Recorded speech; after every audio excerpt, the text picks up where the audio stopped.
Hello, friends, and welcome back to The Snoozy Scientist, where we gently explore the mysteries of our world, one sleepy yawn at a time.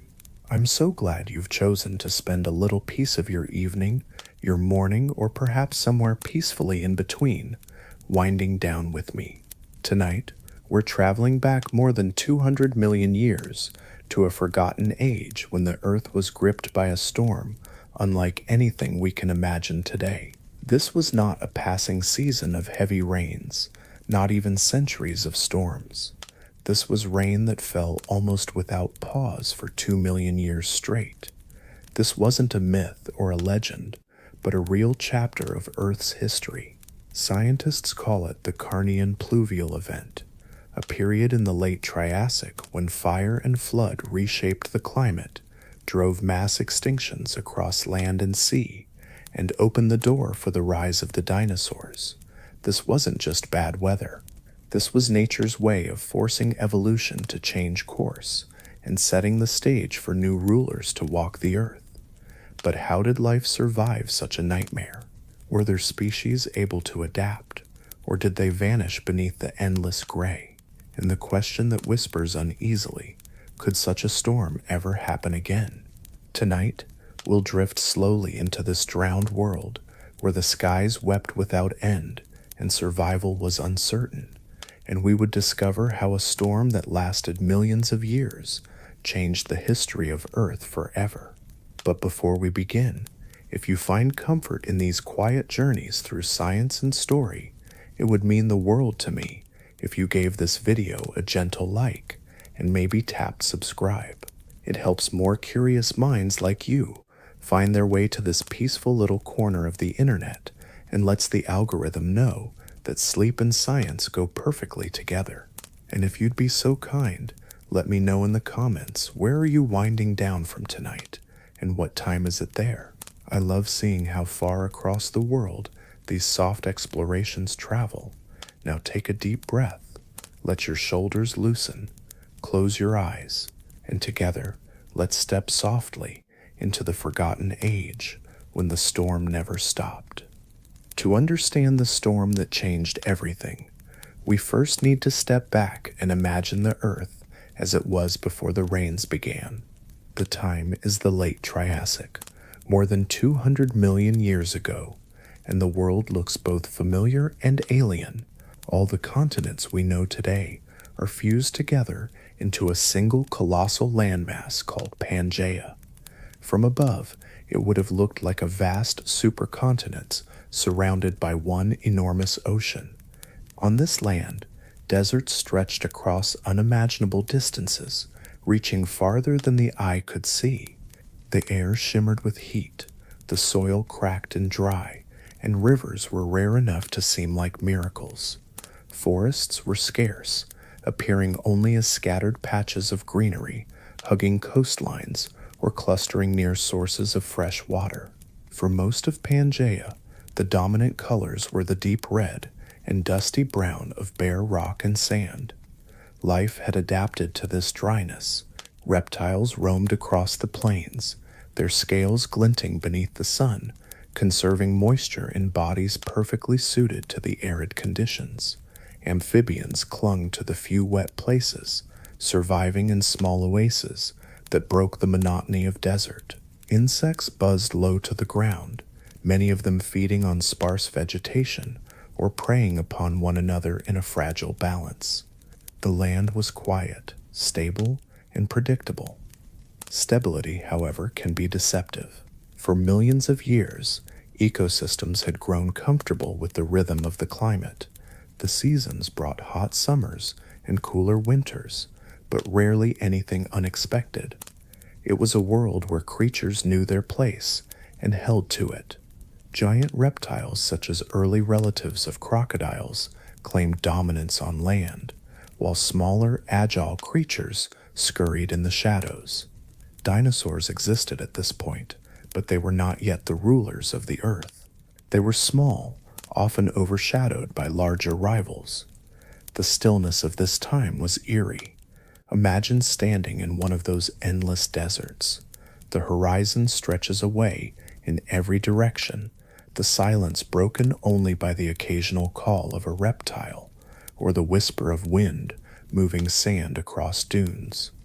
Water is precious, hidden in deep underground reservoirs or caught in rare lakes that might dry within a season.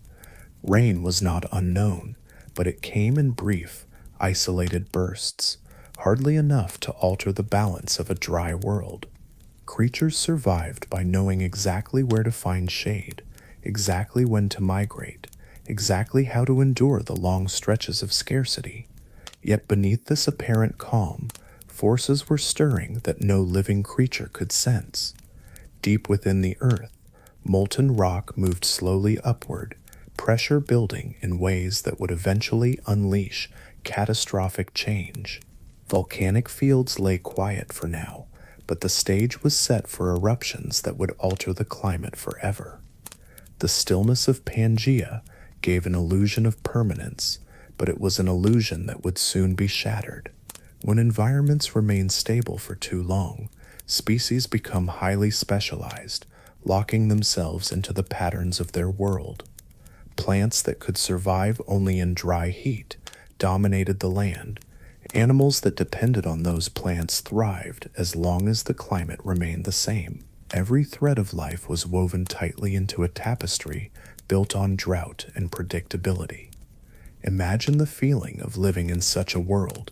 Days followed a familiar rhythm, with the sun blazing across the sky, the nights cool under constellations that shone on a supercontinent unbroken by seas.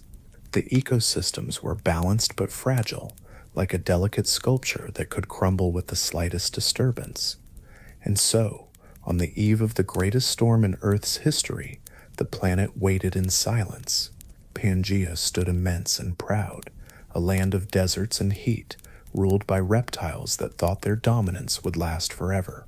The skies were dry, the rivers low, and the forests thin. No creature living then could have imagined that soon the heavens themselves would open, and that the world they knew would dissolve under unending rain. From this calm and eerie stability, the first raindrops would fall, and with them, the unraveling of an age.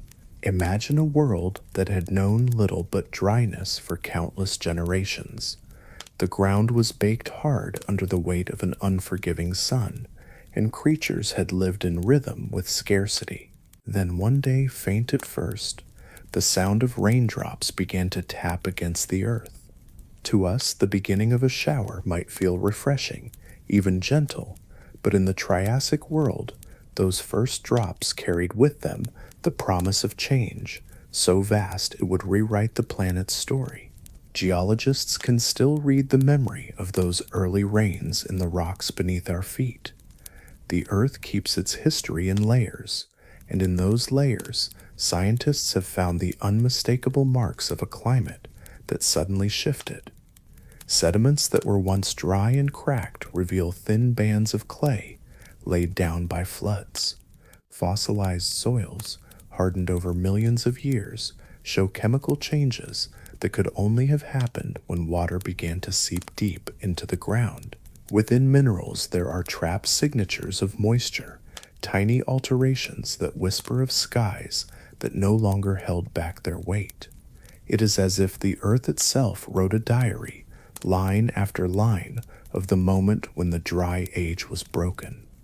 For early life, the first rains would not have been a blessing. Plants that had adapted to meager water supplies suddenly faced soils saturated with moisture. Their roots, once spread wide to scrape every last drop, now drowned in the excess. Some withered under the new conditions, while others, perhaps by chance, discovered the advantage of deeper root systems. Animals, too, struggled to understand this new rhythm. Insects that had thrived in arid climates faced unexpected pools of water, disrupting breeding cycles. Reptiles that wandered across once predictable landscapes now found themselves blocked by swelling rivers and boggy plains. The change was not uniform, and that only added to the confusion. In some places, the sky opened for days without pause, while in others, brief breaks in the downpour offered short glimpses of the sun before the storms rolled back in. Imagine the bewilderment of creatures that had relied on dry riverbeds as paths or desert winds as guides, suddenly finding their world unrecognizable. Where once sandstorms swept across Pangaea, now lightning cracked across endless thunderheads. Where silence had reigned, the air was filled with the pounding of rain and the rush of water carving through stone.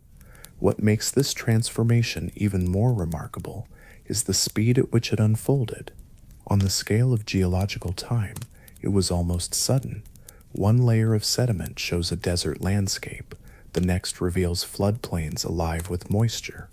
Within just a few thousand years, the Earth had traded parched heat for relentless storms. To us, thousands of years feels like an eternity, but to the planet, it was the blink of an eye. For life caught in between, that blink was enough to test every instinct for survival. The earliest storms must have carried with them a strange duality. For some species, they brought devastation, collapsing the fragile balance that had sustained them. Yet for others, the rains opened new doors. Amphibians, long confined to dwindling pools, found fresh habitats stretching wider than they had ever known. Small plants that could thrive in wet soils began to spread, painting the landscape with new shades of green. Each drop of water was both a threat and an opportunity, tearing down the old world while quietly constructing the foundation for the one to come. And as the rains deepened, swelling beyond seasonal shifts into something more permanent, the world began to lose its familiar shape. Rivers widened into torrents, valleys transformed into lakes, and forests that had once clung to the edges of rivers spread further into lands that had never known their shade. The rhythm of life that had been tuned to scarcity was now forced to adapt to abundance, but abundance, when unending, could be as deadly as famine. The first raindrops were only the beginning. They marked the crossing of a threshold, the start of a storm that would not pass. The sky had opened, and from this point forward, the earth was on a path into chaos, a journey written in water and thunder that no living thing could ignore. The first showers were strange enough, but what came after was something the earth had never truly endured before. The skies did not clear. Instead, the rains deepened, and each passing week brought heavier downpours that carved into the land and transformed the face of the supercontinent. What had been hard and sun-baked desert began to soften, then to crumble, until it gave way beneath the weight of water that never stopped falling. Rivers that had once been modest channels winding through dry valleys began to swell. They widened until they tore their banks apart and spilled across the flat plains of Pangaea. Where only dry sand had stretched for countless miles, floods now rolled in great sheets of brown water, sweeping away everything in their path. Whole landscapes were erased in a single season. Sand dunes collapsed into muddy basins, and gullies became torrents that roared with a violence no creature could have predicted.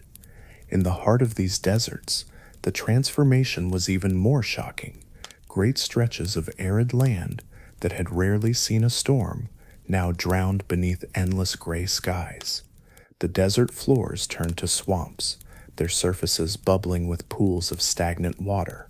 Towering clouds hung low, pressing their weight on the land, and lightning split the skies in relentless flashes that turned the nights into strange, flickering twilight. The very air became thick and heavy with humidity, suffocating creatures that had been built for dry heat. Life began to unravel in ways both visible and silent. Plants that had adapted to hold every precious drop of water now faced the opposite problem: too much moisture rotting their roots, drowning their seeds before they had a chance to sprout. Forests that once clung to the edges of rivers and lakes collapsed beneath their own weight, softened by constant saturation. Fallen logs piled into great heaps, drifting like wreckage through the new marshes, while fungi spread rapidly across the soaked ground, feeding on decay. Animals were no better prepared. Reptiles that had ruled the open spaces of Pangaea thrived on stability, but stability had vanished. Burrows filled with water, nests dissolved into sludge, and familiar hunting grounds disappeared beneath rising floods. The smaller creatures tried to climb or burrow higher, but the water followed them. The larger predators waded through a world that no longer offered steady footing, their claws and teeth of little use against an enemy that came from the sky. The rains did not discriminate, and the ground itself seemed to betray every creature that walked upon it. Imagine the terror of a herd animal driven to higher ground, only to find that every refuge eventually became an island cut off by swirling water. Migration routes were erased, forcing beasts to wander into strange territories in search of food. Those that survived the floods often faced starvation. Grazing lands were gone, seeds failed to ripen, and insect populations exploded in the dampness, carrying with them sickness that spread quickly among the weakened survivors. The earth itself seemed alive, groaning beneath the endless assault. Rivers carved deep scars into the land, depositing thick layers of mud that hardened when waters briefly receded, only to be torn open again by the next surge. In places, entire valleys filled like bowls, trapping lakes that had never existed before. Some drained away after months, but others lingered, changing the climate of those regions permanently. The geography of the world was being rewritten in real time, each raindrop adding its stroke to a canvas of chaos. It is difficult to grasp the scale of what was happening. This was not a storm that came and went. It was not a season of bad weather, or even a century of flooding. This was a deluge that stretched on for generations, with no creature alive remembering a time before the gray skies. The water soaked not just the soil, but the story of life itself. The phrase "the ground itself drowned" might sound poetic, yet it was the truest description. What had been solid became liquid, and what had been stable turned treacherous. Life did not end all at once. It was slowly undone, pulled apart by the quiet persistence of falling water. Every day, the flood grew a little deeper, and every day survival became harder. And while countless species struggled and fell in this drowned world, the planet itself was shifting in ways that would open doors for those that could endure. The floods, as devastating as they were also sowing the seeds of something new, reshaping ecosystems in ways no eye could yet see. The storms did not only bring rain, they carried with them a sky alive with fire, where clouds boiled and flared with a constant charge of energy. Imagine looking up and never seeing a calm, clear dome of blue, but instead a ceiling of black clouds streaked with endless bolts of white fire. The atmosphere itself had changed, supercharged with heat, moisture, and instability. Every hour felt like a storm waiting to strike, and more often than not, the storm came. Lightning forked across the horizon, sometimes splitting trees apart in an instant, sometimes slamming into the ground with a force that shook the earth beneath it. In this world of constant rainfall, one might expect that fire would disappear. After all, how could flames survive when everything was drenched? Yet the storms revealed a paradox that early life had never faced before. Lightning, in its sheer ferocity, ignited the landscape even as floods tore through it. Strikes set patches of vegetation ablaze, turning once fertile ground into smoking craters. Dry intervals between storms, brief but intense, allowed fire to leap from one plant to another before heavy rain arrived to drown it. The land was caught in a rhythm of extremes, burning and flooding in cycles that pushed life to the very edge of survival. For plants that had begun to thrive in wetter soil, fire was a shock they were not prepared for. Vast ferns and early conifers, growing quickly in the moisture-rich environment, became easy fuel for the electric storms. When lightning split their trunks, flames spread across the new swamps and forests, filling the air with smoke. Ash fell back into rivers, already bursting their banks, adding poison to the waters. Animals that had managed to adapt to the floods found themselves choking on ash or fleeing flames that crackled through the undergrowth. Survival meant not only withstanding drowning rains, but also avoiding sudden infernos sparked from above. The sight must have been overwhelming. Imagine standing in a swamp, water rising around your legs, while in the distance flames devoured the tops of trees. Thunder boomed so often it became a constant drumbeat, and flashes lit the skies like a never-ending battle between earth and heaven. For smaller reptiles, amphibians, and insects, every flash meant danger. Some creatures burrowed into the wet soil for protection, while others climbed upward only to be exposed to fire. The skies were no longer just weather, they were a weapon reshaping the land with terrifying speed. The ground itself recorded these violent episodes. Layers of ancient soil preserved traces of charcoal, the fingerprints of prehistoric wildfires. In between those layers lie the minerals left by constant floods, showing how water and fire traded places over and over again.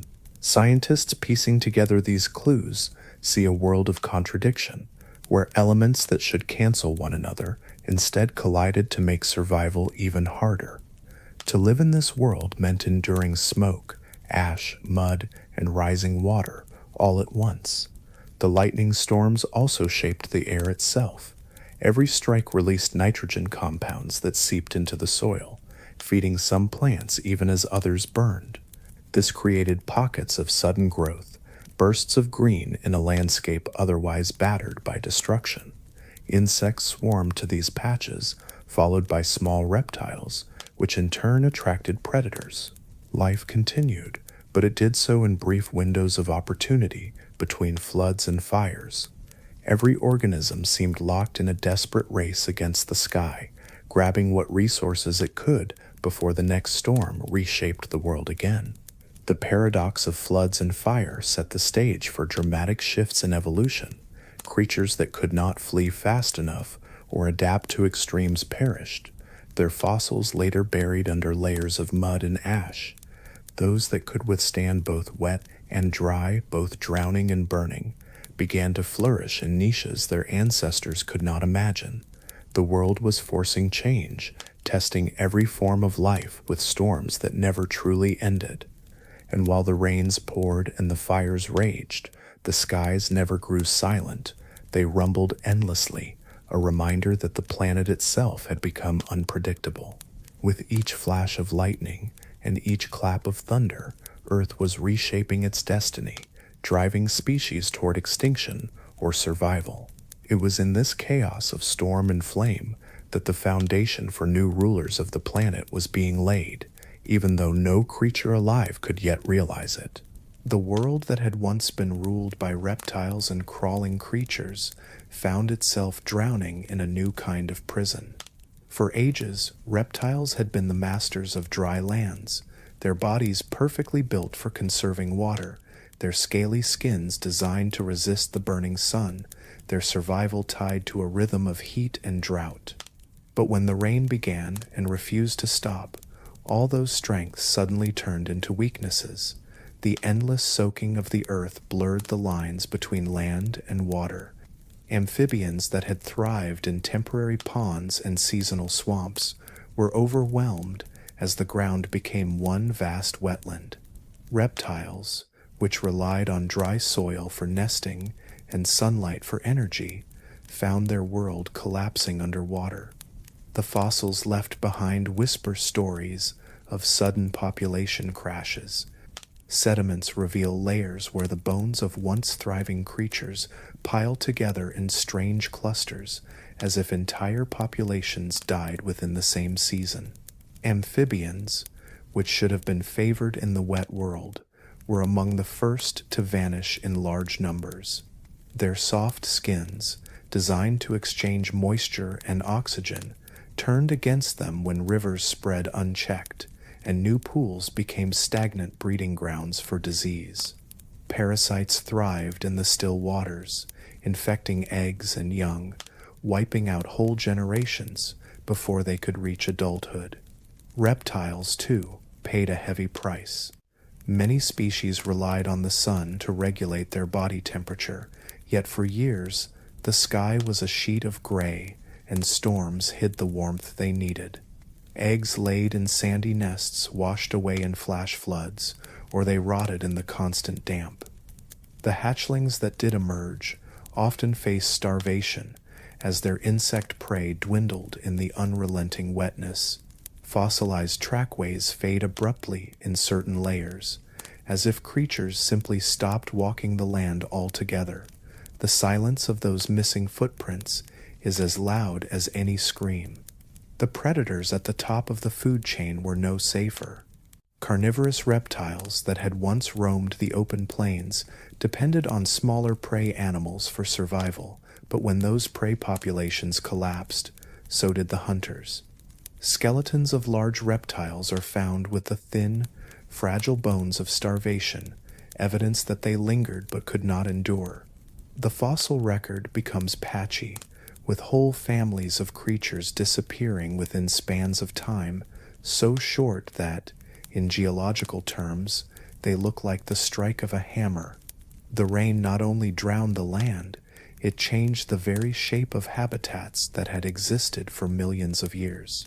Dry basins filled into shallow lakes, deserts turned into unstable wetlands, and forests that had clung to the edges of rivers were ripped apart by floods. For animals that had relied on those environments, the shift was too sudden, too overwhelming.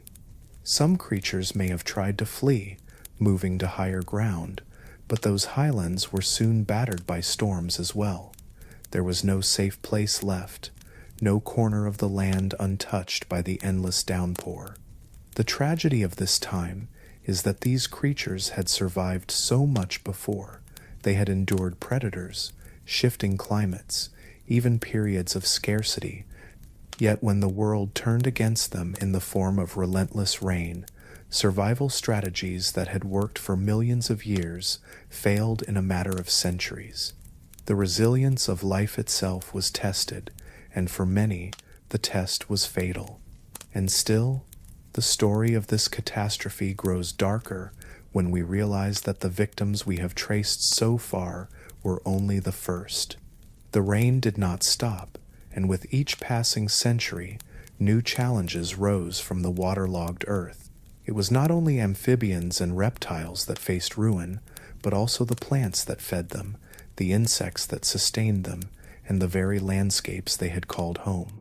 The deluge was not simply killing individual species, it was unraveling the entire web of life, strand by strand, leaving behind a world that looked nothing like the one that came before. The world that would one day belong to dinosaurs was, at this time, anything but welcoming to them.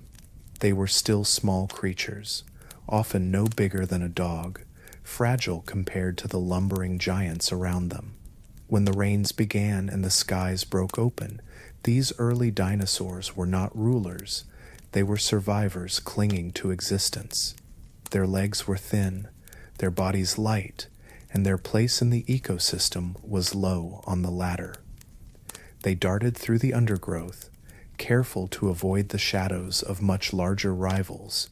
The storms that poured endlessly across the land changed everything. Before the skies opened, the landscape was shaped by dryness, favoring heavily armored herbivores and massive, squat reptiles that could store resources and move slowly across parched ground.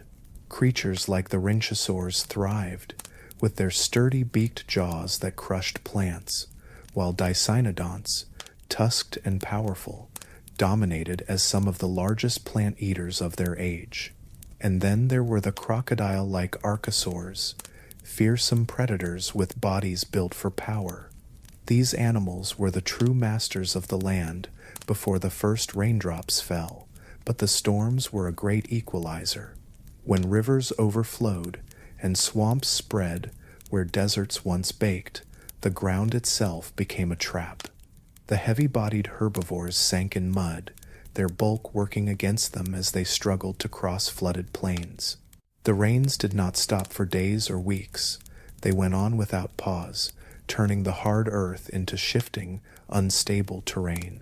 Fossilized trackways preserved in ancient mud tell the story of these times, with deep imprints showing animals dragging themselves across soggy ground, fighting not just to eat or escape predators, but simply to move forward at all. For species that had built their survival strategies on stability and strength, the New World stripped away their advantages. The small dinosaurs, fragile as they seemed, now held an unexpected edge. Their long legs lifted their bodies above the muck, and their lighter frames allowed them to dart across ground that swallowed larger beasts whole. They could weave between waterlogged forests, finding shelter in places the bigger reptiles could no longer reach. Every storm that fell was like a test, thinning the ranks of those who had once towered above them, while the quick-footed dinosaurs learned to navigate chaos. The constant flooding reshaped not only the land, but also the rules of competition. The great rhynchosaurs, once countless across the continents, left behind fossil records showing a sudden decline. Whole populations collapsed as the plant life they relied on drowned under relentless water. Their jaws, so perfectly designed to shear tough vegetation in dry conditions, were less useful when marshes replaced plains and softer aquatic plants dominated the landscape. Dicynodonts, too, began to vanish. The same tusks that helped them dig for roots in hard ground offered little advantage in sodden swamps, and their massive bodies weighed them down in terrain that no longer supported them. The predators of that age, the crocodile-like archosaurs, were not immune either. While they were masters of ambush in riverbanks and lakesides, endless rainfall expanded water systems into vast, unpredictable floods. Their hunting grounds were washed away, and the prey they relied on became scarcer. Fossils hint at their struggles, with many showing malnourished frames and stress in their growth patterns. It was as if the skies themselves had turned against them, unraveling the balance that had allowed them to rule. For dinosaurs, though, every storm created a new opportunity. Their small size, once a disadvantage, became protection. They could slip into new niches, feeding on insects, small amphibians, and plants that thrived in wet soil. Their ability to adapt quickly meant they were not bound to the old rules of survival. Where massive bodies faltered, nimble feet carried them forward. The world was reshaping itself with every passing year of rain, and those who could not bend to its new rhythm were left behind. Imagine that scene, a world darkened by clouds, rain lashing down without end, rivers spreading across plains until land and water blurred together. The once mighty giants sinking in mud, their herds thinning, their dominance slipping. And in the shadows, small dinosaurs weaving through dripping ferns, eyes alert, bodies lean, quietly seizing the spaces left open. They were not yet kings, not yet the thunder lizards that would one day shake the earth, but these storms gave them room to breathe. They were survivors learning to thrive in a drowned world, heirs in waiting as their rivals struggled against the very sky. From here, the story of survival begins to twist again, for the rains that spared some also forced every creature into new battles, reshaping life step by step in ways no one could have predicted. The endless rains that swallowed the land did not stay trapped in valleys and low plains. They rushed onward, pouring into the oceans in a flood of mud, minerals, and debris. Rivers that had once meandered gently now roared with unchecked fury, carrying soil, trees, and the broken remains of creatures that could not escape the deluge. All of that material was dumped into the seas, where it mixed with salt water and changed the chemistry of the oceans themselves. The seas, once steady and balanced, began to transform into something unstable, volatile, and hostile to life. At first, this might have seemed like a gift. The rains flushed nutrients from the land, saturating coastal waters with iron, phosphorus, and nitrogen.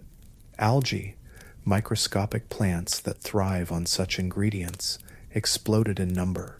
Great green blooms spread across the surface, painting the oceans in vast swirls of color. From above, it may have looked almost beautiful, a shimmering, living canvas stretching for miles. But this beauty masked a deadly truth, for when life multiplies too quickly, it can choke itself, turning plenty into poison. As the blooms thickened, light struggled to penetrate below the surface. Fish and other marine life that relied on clear water suddenly lived in a twilight zone, deprived of the sunlit clarity that once nourished entire food chains. When the algae finally died, as all life eventually does, it sank into the depths in unimaginable quantities. Microbes consumed the remains, feasting on the endless banquet of decay. But these microbes used oxygen as fuel, and in their frenzy they stripped the seas of breathable air. This was the beginning of what scientists call ocean anoxia, the suffocation of the seas. Waters that had once teemed with movement and sound fell silent. Fish swam into dark patches of ocean, only to suffocate as invisible death closed in around them. Entire shoals collapsed in unison, their silver bodies carpeting the seabed like confetti from a funeral procession. Shellfish clinging to rocks found themselves trapped in stagnant waters with no oxygen left to draw upon, their shells sealing shut forever. Even mighty marine reptiles, rulers of the deep, struggled against the silent, suffocating tide. The devastation spread far beyond the coastal shallows. Once oxygen disappeared from the lower layers of the ocean, it was difficult to bring it back. Currents slowed, the normal churning of warm and cool waters disrupted by the strange climate. Without mixing, deep waters remained stagnant, heavy with the weight of rot. The cycle repeated again and again, each storm feeding the seas with more nutrients, each bloom stealing more oxygen, each die-off adding more decay to the suffocating depths. In some places, the waters turned not just deadly but toxic. When oxygen is gone, other gases take its place. Hydrogen sulfide, a gas poisonous to almost every creature, seeped upward from the depths, rising like a ghost through the murky layers of the sea. If released in large enough amounts, it could even bubble to the surface and drift into the air, adding yet another layer of danger to a world already spiraling into chaos. Imagine standing on a once lively coast, the air heavy with a smell of rotten eggs, while the waves washed lifeless fish onto the shore in heaps. That was the reality of oceans under siege. Coral reefs, which had flourished in warm, shallow waters, were among the earliest casualties. They could not endure the double blow of smothering sediment and low oxygen. Structures that had once built thriving undersea cities crumbled into rubble, leaving barren stretches where countless species had once found food and shelter. Entire food webs unraveled. Predators starved without prey, scavengers found only empty wastelands, and small creatures that had once hidden within the reefs drifted helplessly into open waters where they quickly perished. The transformation was relentless. Rainfall fed rivers, rivers fed seas, seas fed death, and as the ocean struggled under this weight, the very heart of Earth's life support system faltered. The seas had always been a stabilizer, regulating climate and supporting the vast majority of species, but now they became unstable, a cauldron of imbalance. The water was rising, not only in volume but in hostility. The line between land and sea blurred, and neither offered safety. Life on Earth found itself cornered, the ground drowned, the skies split with storms, and now the oceans themselves turned into sprawling graveyards. For countless creatures, There was nowhere left to run, no refuge untouched by the chain reaction that the rains had set into motion. The storms were not born from clouds alone, but from the very bones of the earth. Deep within the crust, molten rock surged upward, bursting through cracks and fissures, spewing fountains of fire into the sky. Volcanic eruptions became relentless, staining the horizon with towers of smoke and ash that could stretch for miles. Imagine a sky darkened not just for days but for years, filled with choking plumes that blotted out the sun, a canopy of black that turned daylight into a strange and heavy twilight. The earth seemed restless, its breath toxic, its lungs spilling fire. Every eruption released more than lava. Invisible gases poured into the air, filling the atmosphere with carbon dioxide, methane, and sulfur. These gases wrapped the planet in a suffocating blanket, trapping heat that could not escape back into space. The world began to warm at a pace life could not keep up with. Temperatures shifted, not in gentle degrees but in sudden leaps that forced creatures and plants into a constant struggle for balance. What had once been a cycle of seasons became a spiral of chaos.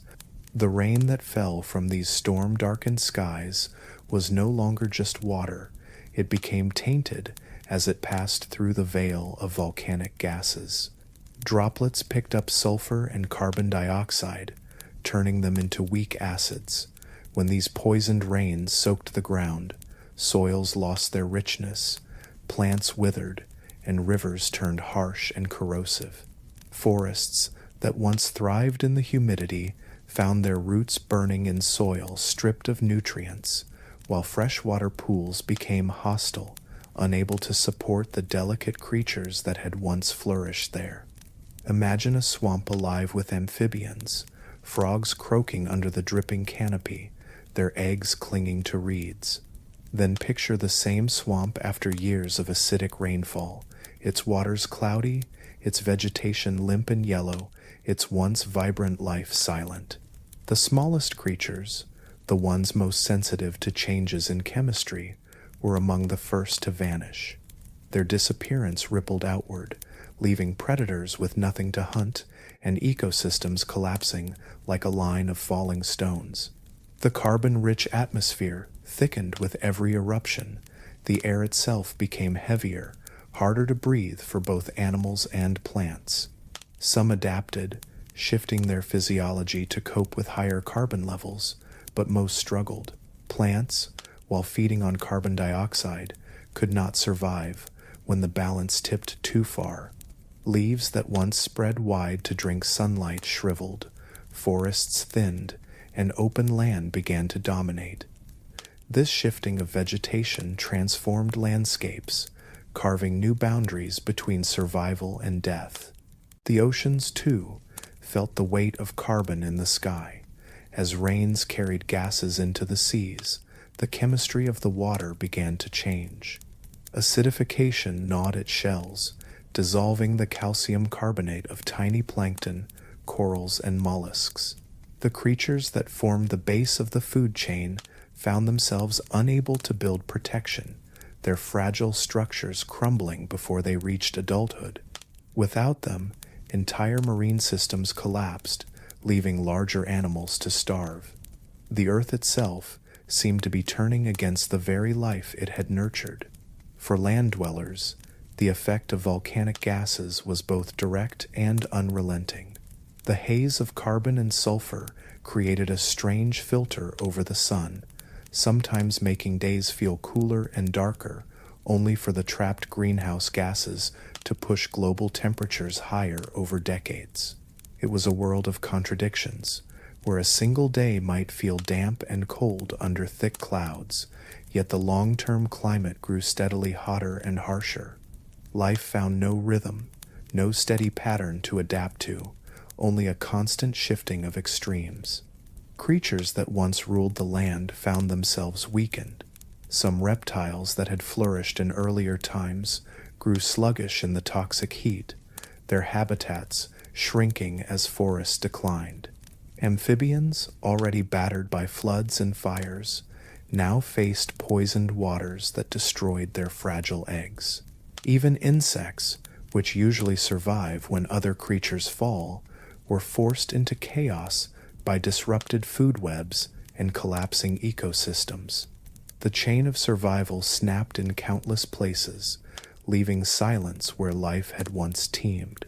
Above it all, the skies roared with the voice of a planet in turmoil. Lightning flashed across storm clouds thickened with volcanic ash. Rain fell acidic and heavy, washing toxins into rivers and seas. Each storm carried the memory of eruptions. Each breath of wind tasted faintly of sulfur.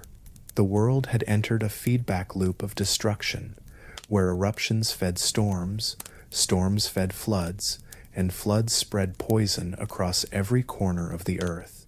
And still, the eruptions did not cease.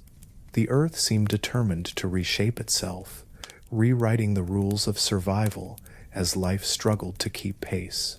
The delicate balance between air, water, and soil had been broken, and now evolution itself would be forced to respond. The storms did not relent.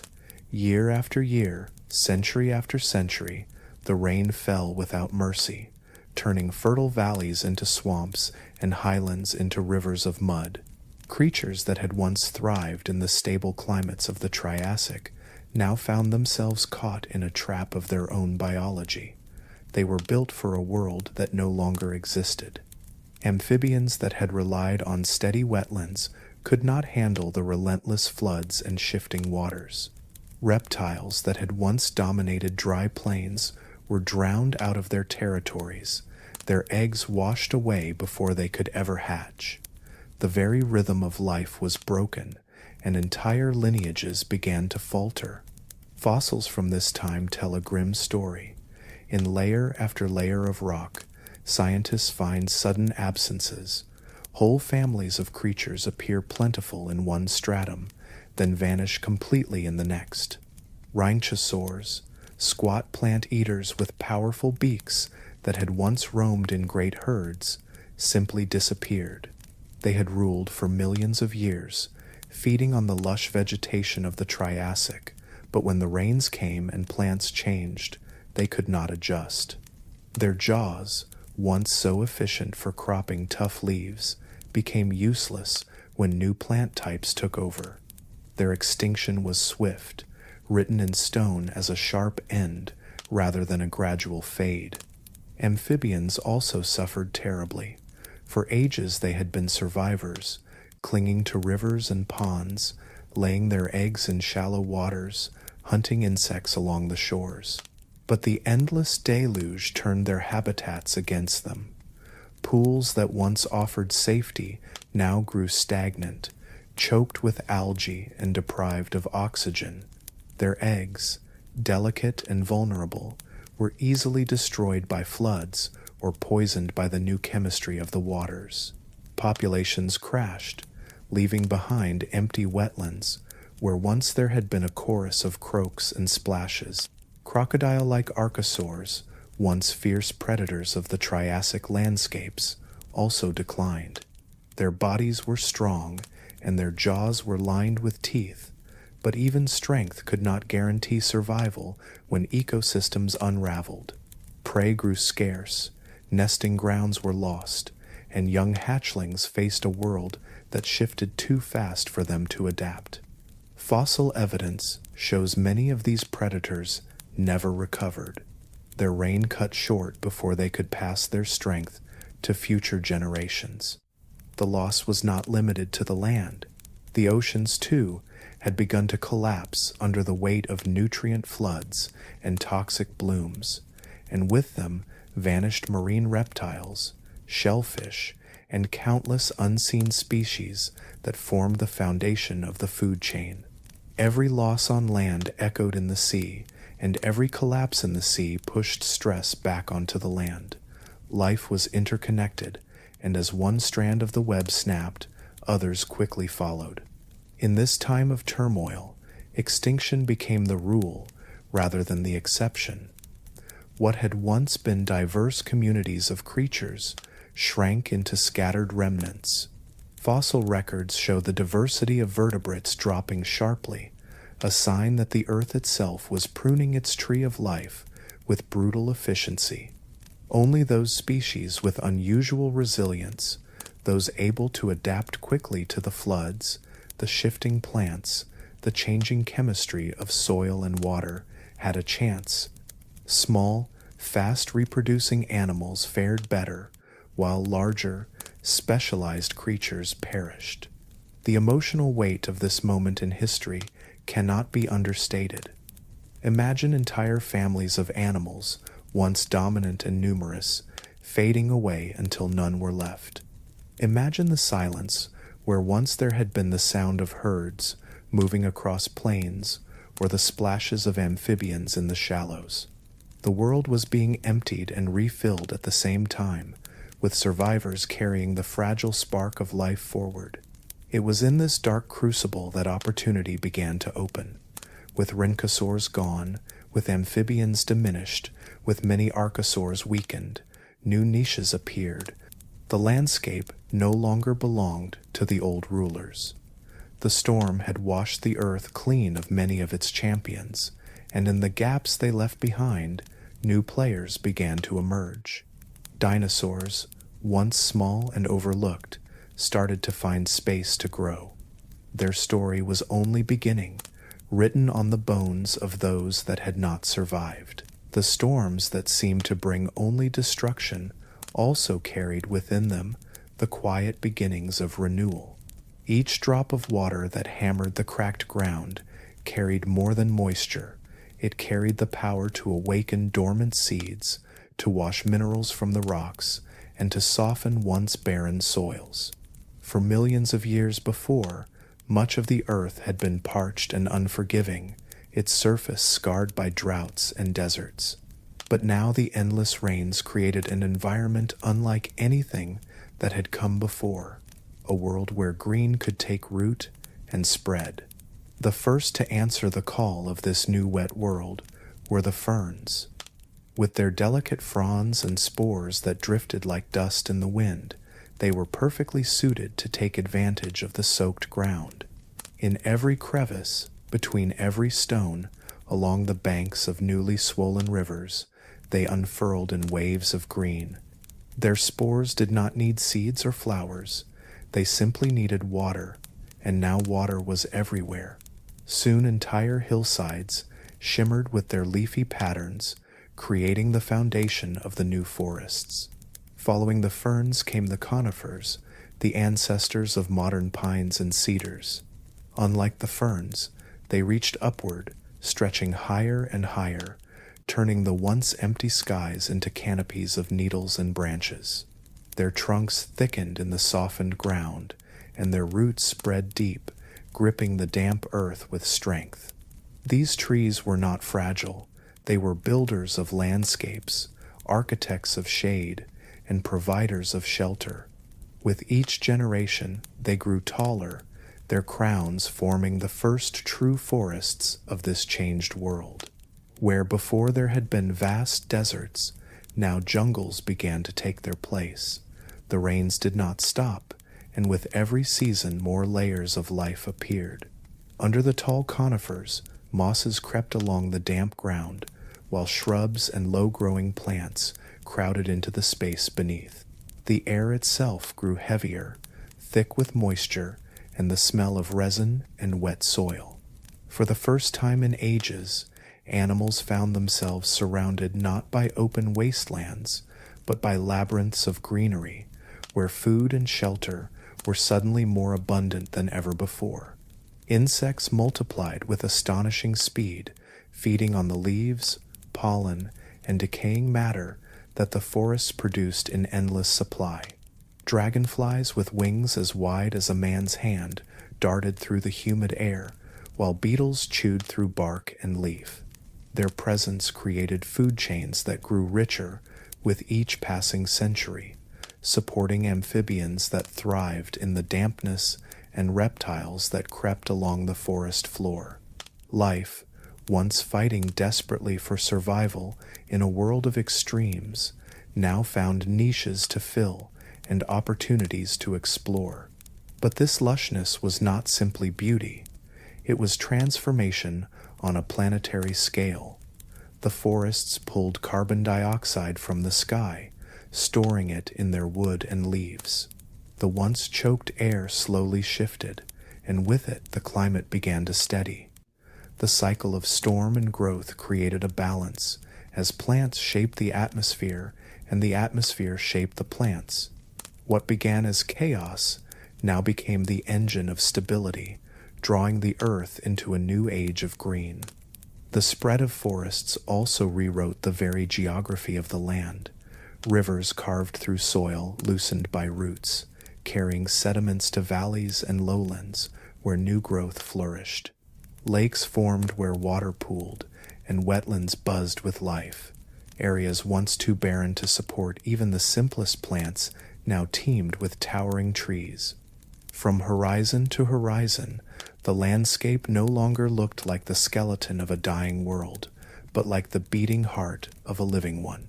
For the creatures that survived the storms, the forests were both a gift and a challenge. Predators found cover to stalk their prey, while smaller animals found hiding places in branches and undergrowth.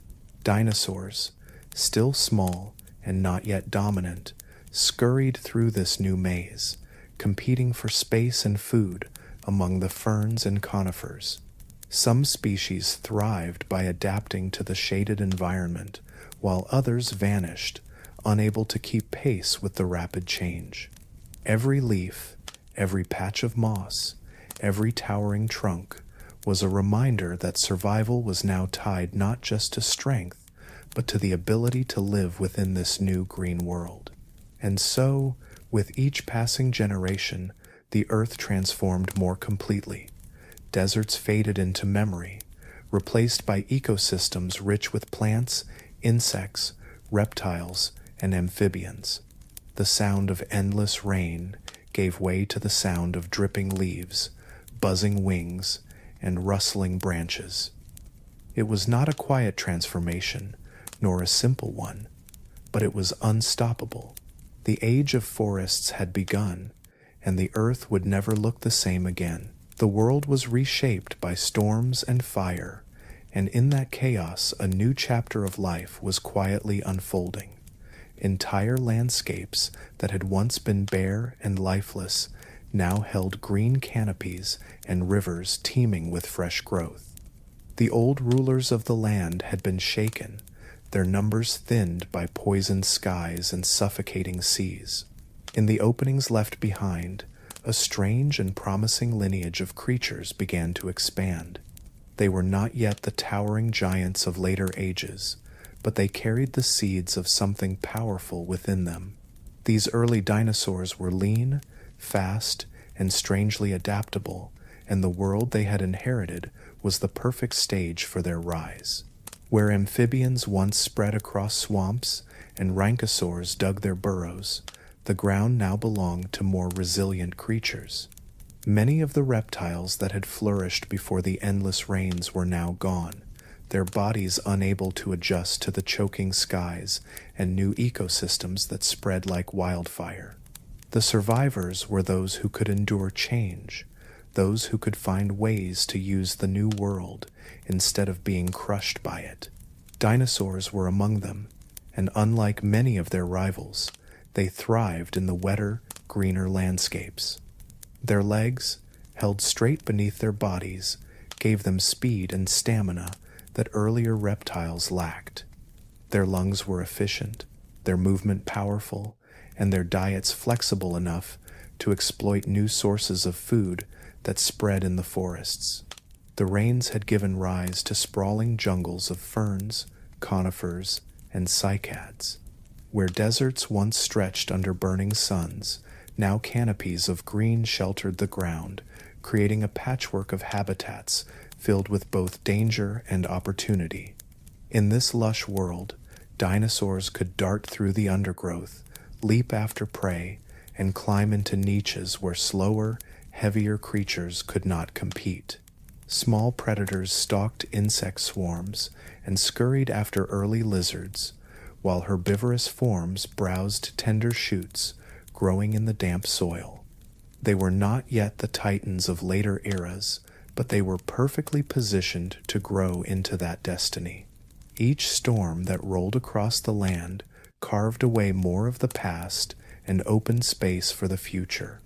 Many amphibians that had once ruled the shallow rivers were now confined to shrinking pockets of habitat, their numbers dwindling with every season. Other reptile groups faltered as food chains broke and breeding grounds vanished. Dinosaurs, however, seized opportunity where others met ruin. They could move quickly across open ground, survive in shifting climates, and use their strong, upright posture to dominate new terrain. Their very bodies were built for endurance in a world that demanded it. The seas were still unstable, often choking with blooms that robbed fish of breath, yet the land offered promise for those able to claim it. Small, two-legged carnivorous dinosaurs like Coelophysis hunted in packs, weaving between trees as agile predators. Their ability to cooperate gave them an edge against both prey and competitors.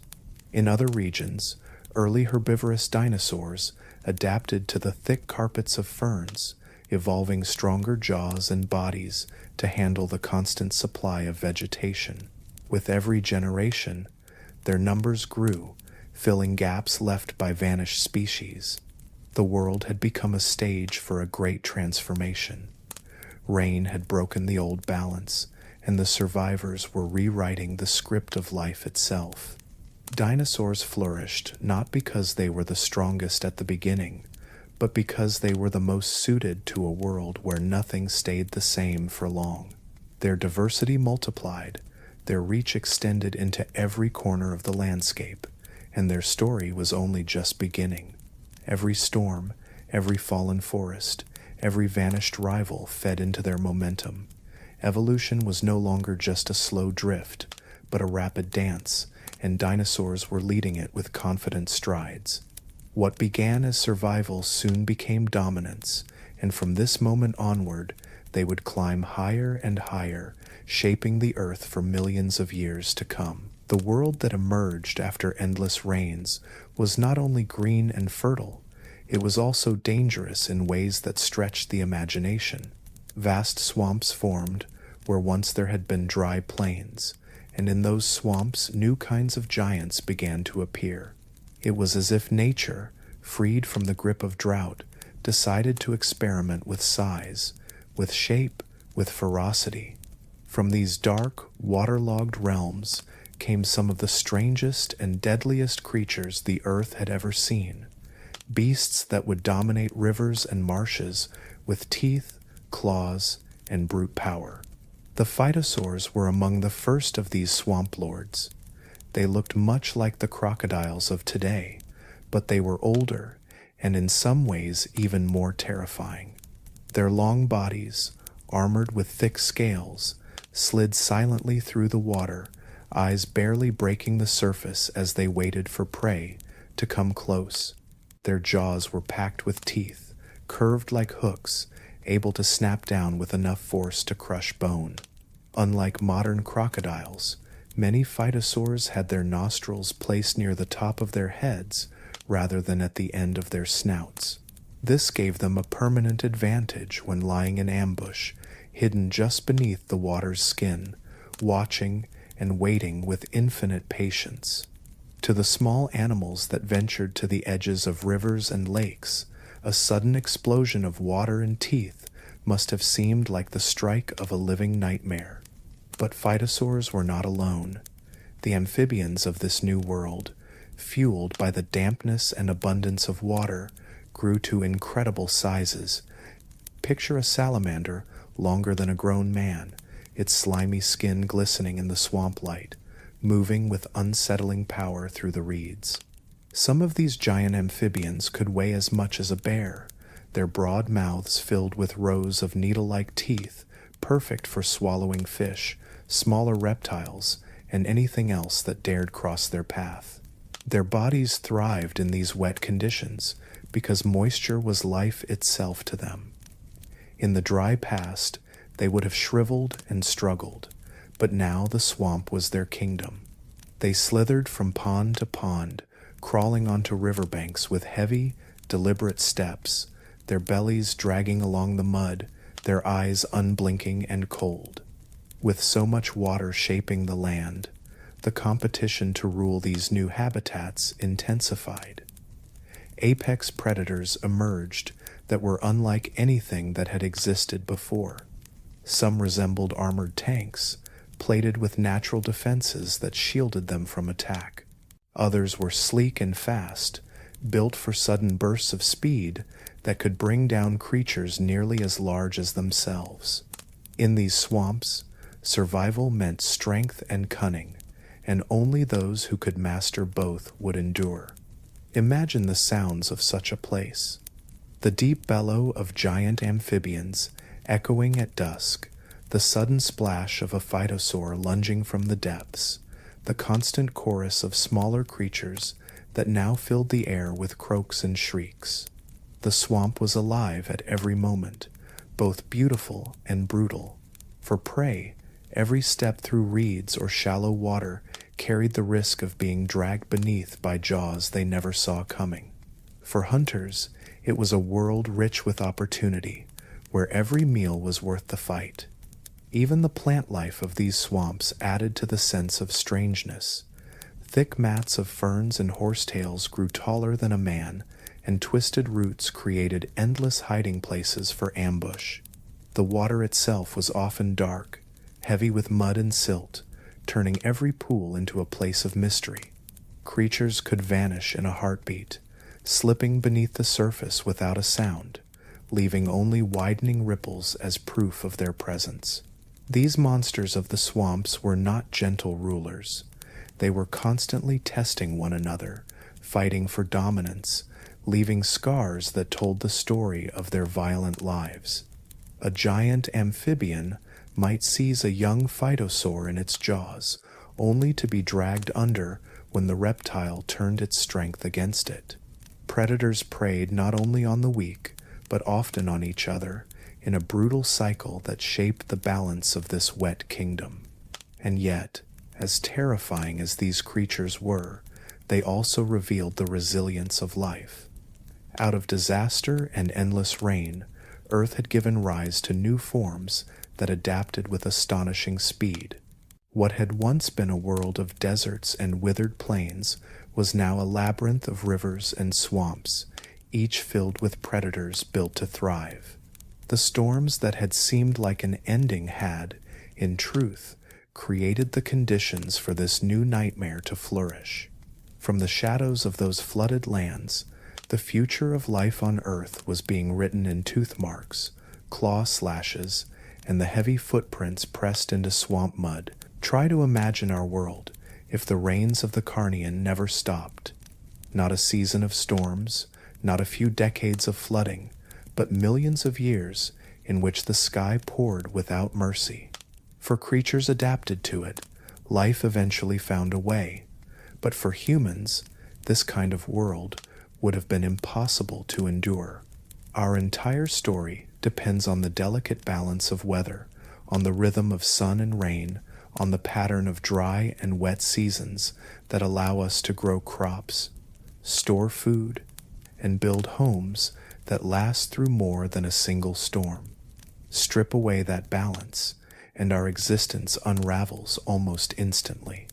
Humans depend on stability in a way most animals do not. Our agriculture, which is the backbone of civilization, requires predictable cycles. We plant seeds expecting them to sprout in warmth, then grow in sunlight, and finally receive measured amounts of water. Too much rain drowns roots, washes soil away, and rots harvests before they can be eaten. In the world of the Carnian pluvial event, farming would never even have been possible. Any attempt at storing food would have been ruined by the constant damp, as rot, mold, and fungus spread through everything. There would have been no dry granaries, no firewood stacks, No hay for animals. Even the most basic survival strategy that humans use today would have been stripped away before it could begin. Think of the way humans build shelters. Wood and stone protect us from storms, but only when storms end. In a world of unending rain, huts of straw or branches would collapse under the weight of water. Fires used to cook food or ward off predators would sputter out in the mud.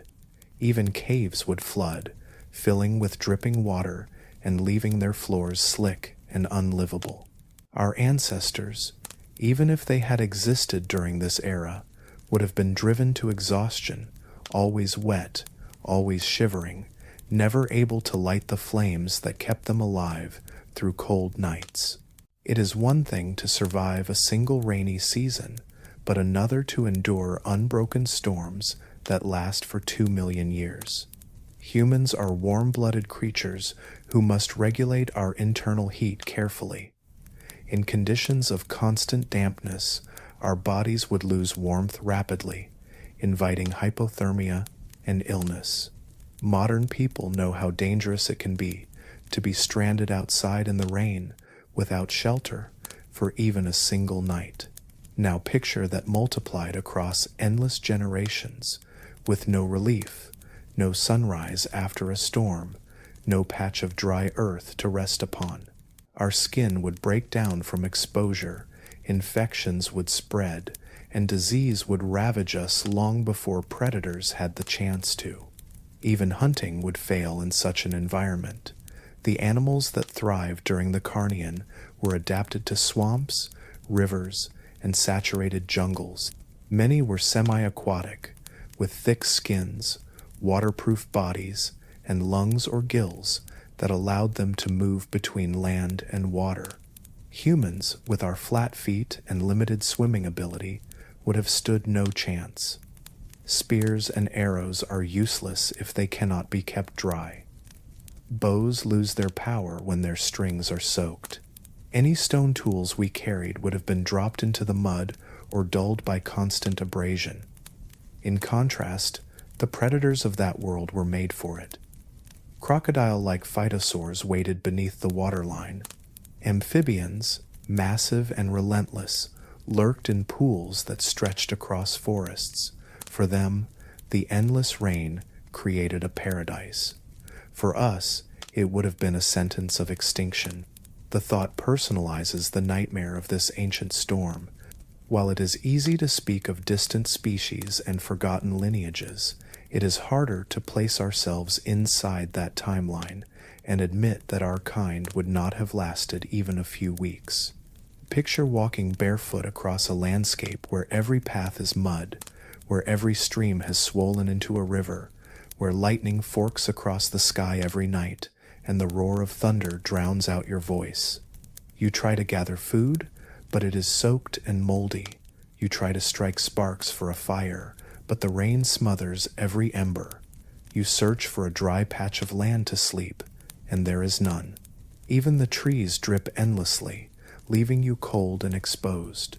In such a place, humanity would have had no chance to build the civilizations we now take for granted.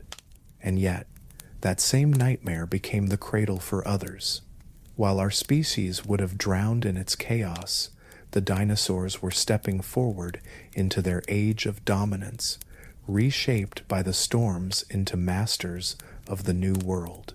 The very conditions that would have broken us gave rise to them, and from there, the path of life would never be the same again. Far beneath the crashing storms and endless downpours, the true puppeteers of this watery nightmare were stirring.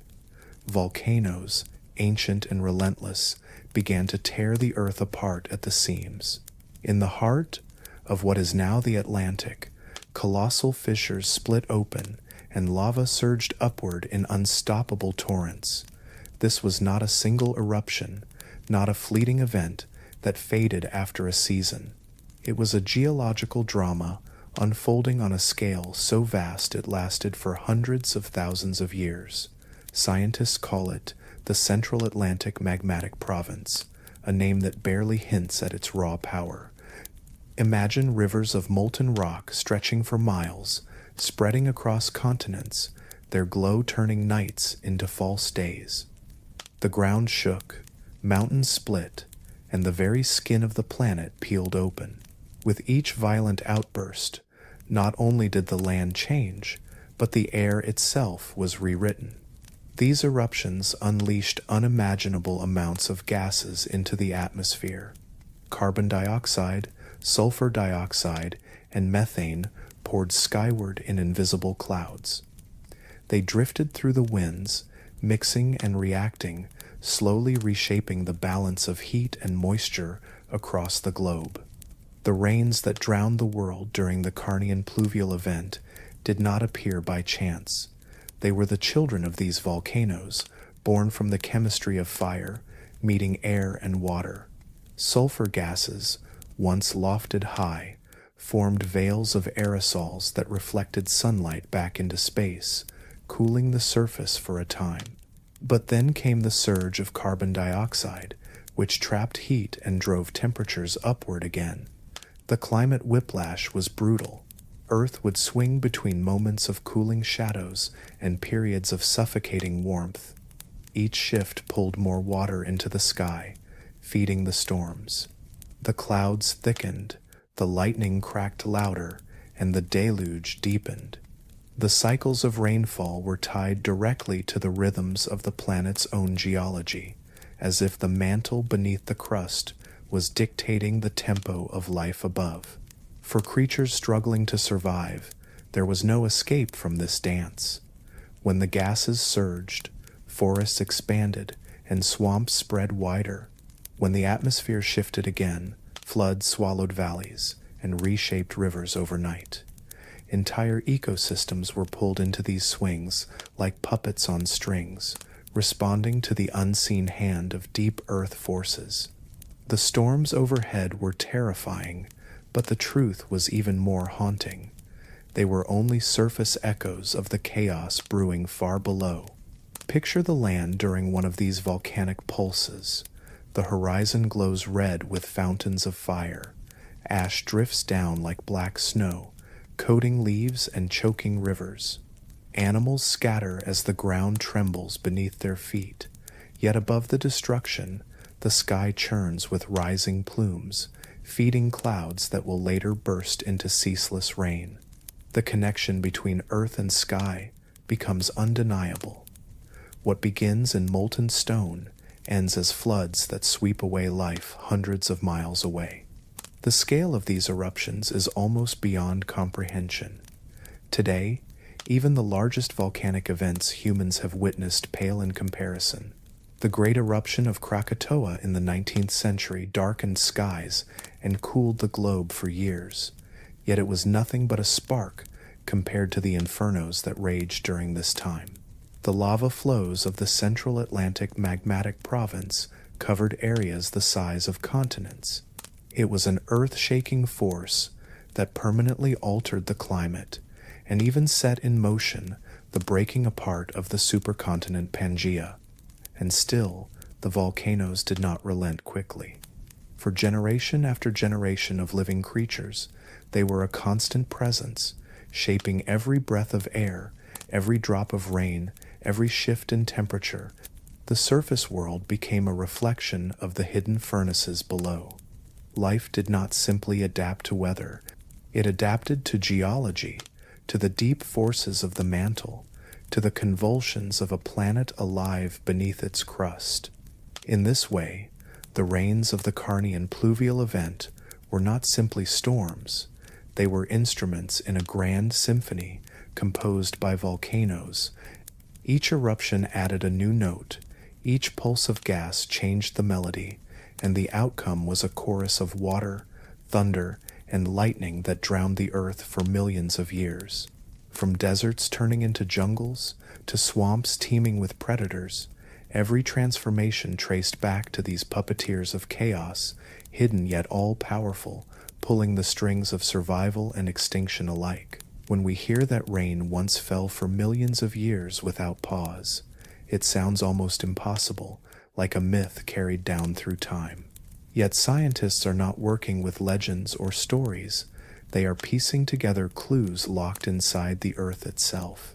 Rocks and sediments hold memories of the past, and with careful eyes, researchers can read them like pages in an ancient diary. Each layer of stone, each fragment of fossilized pollen, each trapped bubble of air is a record of what the planet was like when it was laid down.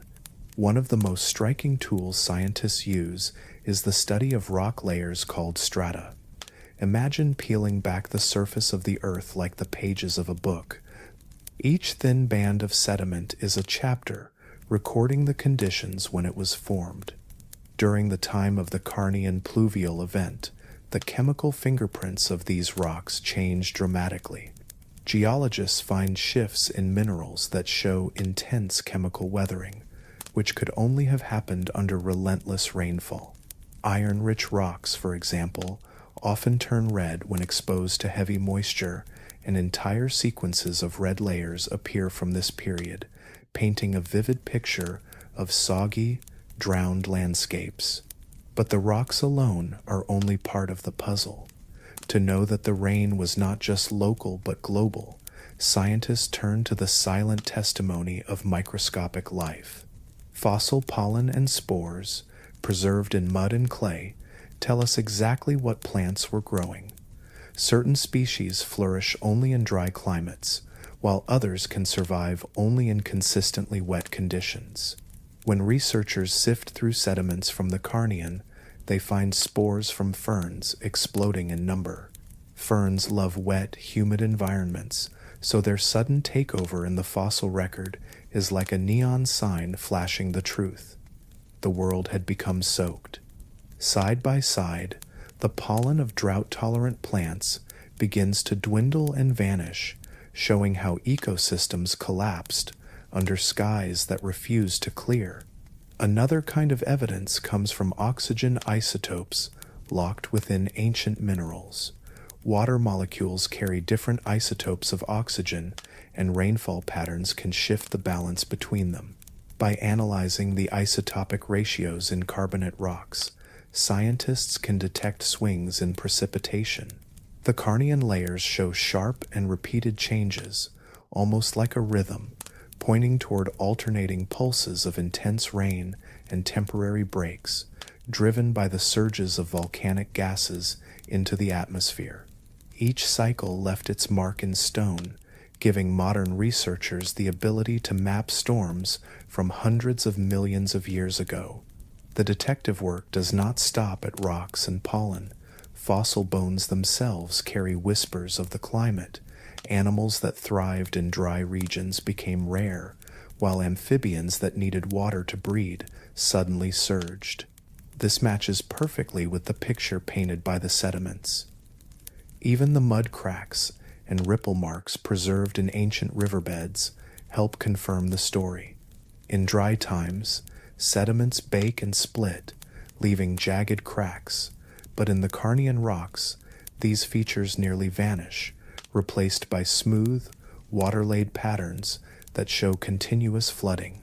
Scientists often describe this process as reading a mystery novel written in stone. No single clue is enough on its own, but when all are combined, the story becomes undeniable. It is almost as if the Earth itself is testifying, layer by layer, fossil by fossil. The evidence stretches across continents too. From Europe to China, from North America to South America, the same signals appear in rocks of the same age. That global spread is what proves it was not just a regional storm, but a planet-wide upheaval. What makes this detective work even more powerful is the technology now available. Modern laboratories can scan samples thinner than a human hair, revealing chemical shifts invisible to the naked eye. High-resolution imaging allows scientists to spot tiny spores that once floated in the air of Triassic forests. Computers can then reconstruct rainfall maps, showing which regions were drowned by monsoons and which were temporarily spared. In this way, the Carnian pluvial event is not just a theory, It is a detailed reconstruction grounded in countless fragments of evidence. When we think of scientists hunched over microscopes or splitting rocks in the field, it might seem far removed from lightning-filled skies and thunderous rainstorms. Yet their work connects us directly to that lost world. Every red layer of rock, every surge of fern spores, every isotopic signal is another voice from the deep past, whispering that the storm was real.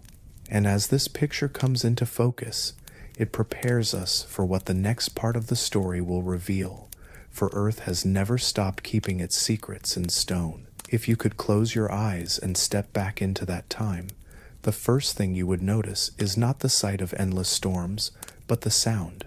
Imagine never hearing silence again. Instead of calm winds or quiet nights, every single moment would be filled with the hammering of rain, drop after drop, striking leaves, splashing into mud, flooding rivers until they overflowed. The noise would have been relentless, a curtain of sound that never lifted. Thunder rolled across the skies almost daily, and each clap would have echoed through valleys, frightening animals and shaking the ground beneath their feet. Lightning struck with such frequency that the horizon must have looked like a battlefield, flashes illuminating the soaked forests in bursts of ghostly light. It was not just weather, it was a never-ending storm orchestra, a soundtrack that made the entire earth feel restless and alive. For the creatures that lived during this time, the noise alone must have been unbearable. Think of how modern animals react to a thunderstorm. Dogs hide, birds fall silent, cattle huddle together nervously. Now stretch that feeling, not for hours, not for days, but for years upon years with no relief. Every moment of existence carried the backdrop of fear. For amphibians in the swamps, the constant roar of water might have been a comfort at first, but even they would have felt the strain as rivers turned violent and marshes swallowed entire landscapes. Larger reptiles trying to dominate the floodplains would have had to hunt and defend territory, while thunder shook the skies above them, making every encounter more dangerous and unpredictable. Imagine being a smaller animal, one that relied on hearing for survival. The endless roar of storms would have drowned out all subtle sounds, leaving no way to hear the approach of predators or the calls of family. Silence, which today is a rare treasure, would have been a memory that did not exist in this world. Communication became harder, hunting became riskier, and even rest became nearly impossible. Sleep under such conditions would have been broken and shallow, with every clap of thunder jolting bodies awake. The stress would have built over generations, pressing down on every creature that tried to survive. It was not only the living things that seemed to be restless, the very planet itself appeared to be angry. Each storm brought not just rain but vibrations that shook the land. Rivers carved deeper valleys as torrents of water rushed through. Hills collapsed into mudslides, forests groaned under the weight of endless floods, and coastlines shifted as waves pounded them with fury. To walk through such a world would have felt like stepping across a living body, each storm a heartbeat, each flood a pulse of raw energy, reminding everything alive that nature was in control. This sense of a planet alive with turmoil is more than imagination. Geologists studying the rocks from this period find evidence of erosion on a massive scale, layers of sediment stacked in rapid succession, proof that water never stopped flowing. Each layer tells of violent rains that stripped soil from hillsides and carried it far away, reshaping entire regions in a short span of time. To the animals living there, these changes would have been immediate and terrifying. Habitats vanished almost overnight. What was once a dry nesting ground one week might become a rushing torrent the next. The psychological toll of this environment is difficult to measure, but easy to picture. Picture a herd of plant eaters huddling together, soaked and shivering, unable to graze because their feeding grounds were flooded. Predators lurking nearby would have been just as desperate, striking with more aggression because food was scarce. Every creature, large or small, would have been pushed closer to exhaustion, not just physically, but mentally. Stress can break even the strongest body, and in this drowned world, stress was as constant as the rain itself. There is something haunting about thinking of the earth as noisy, restless, and never at peace. Today we imagine nature's sounds as calming, the trickle of a stream, the chirp of birds at dawn, the breeze through the trees. But in this ancient age, the planet offered no calm and no peace. It was a voice that never stopped shouting, a sky that never stopped rumbling, a ground that never stopped shifting. This was the soundtrack of a planet in turmoil, and it echoed across millions of years. The creatures that endured it did not just adapt to their surroundings, they adapted to chaos itself, because the earth they called home seemed determined to remind them, day after day, that survival would never come easily. When the skies poured without pause and the land drowned under unrelenting storms, every living thing was placed in a trial it had not chosen. The rain did not merely soak the ground, it carved new rivers, washed away forests, and turned familiar landscapes into strange and treacherous swamps. For plants and animals, this was not a single season to endure. It was a lifetime, and then another and another, stretching on for millions of years. In that endless cascade of water, evolution itself was forced to quicken its pace. Survival no longer belonged to the strongest alone, but to the ones who could adjust, transform, and innovate. The creatures that had once thrived in calm climates were suddenly at a disadvantage. If you were a reptile that needed dry ground to warm your body, the ceaseless clouds denied you that gift. If you were a plant that relied on steady sunlight, your leaves strained in vain toward the dim glow of a drowned sky. Everything familiar was broken, and with each broken piece, only the adaptable endured. It was as if nature had placed the world into a pressure cooker, turning up the heat of survival until only the most flexible forms could withstand it. Small, agile animals had an advantage. They could dart between flooded patches, find hidden shelters, and exploit resources larger beasts ignored. Insects multiplied in staggering numbers, thriving in the damp. Frogs and amphibians, with their ability to live between water and land, found a momentary kingdom of opportunity. But even they were not safe, for the rain brought predators closer, drove habitats into collapse, and forced constant competition. To endure, they had to evolve sharper senses, quicker reflexes, stronger defenses. Predators, too, felt the lash of change. A hunter that once stalked dry plains now found those same hunting grounds submerged underwater. To chase prey, it had to learn to swim or to wait in ambush along swampy riverbanks. Muscles grew stronger, teeth adapted to tear new kinds of flesh, eyes sharpened to spot movement through shadows and rain. Evolution did not play favorites. It demanded sacrifice, experiment, and constant reshaping. Those that could not keep pace disappeared into the fossil record, while those that adapted carved a path forward for entirely new branches of life. Plants faced their own relentless trials. Roots that had anchored in stable soil were now flooded with water, starving them of air. Some species withered and died, while others developed new strategies. Certain plants evolved to tolerate waterlogged ground, while others adapted waxy leaves to shed torrents more effectively. Seeds toughened, spreading farther on rushing currents, giving rise to entirely new forests better suited for a world of storms. Those changes in turn shaped the diets of animals, which shaped the evolution of predators, locking everything in a chain reaction of adaptation that spiraled forward.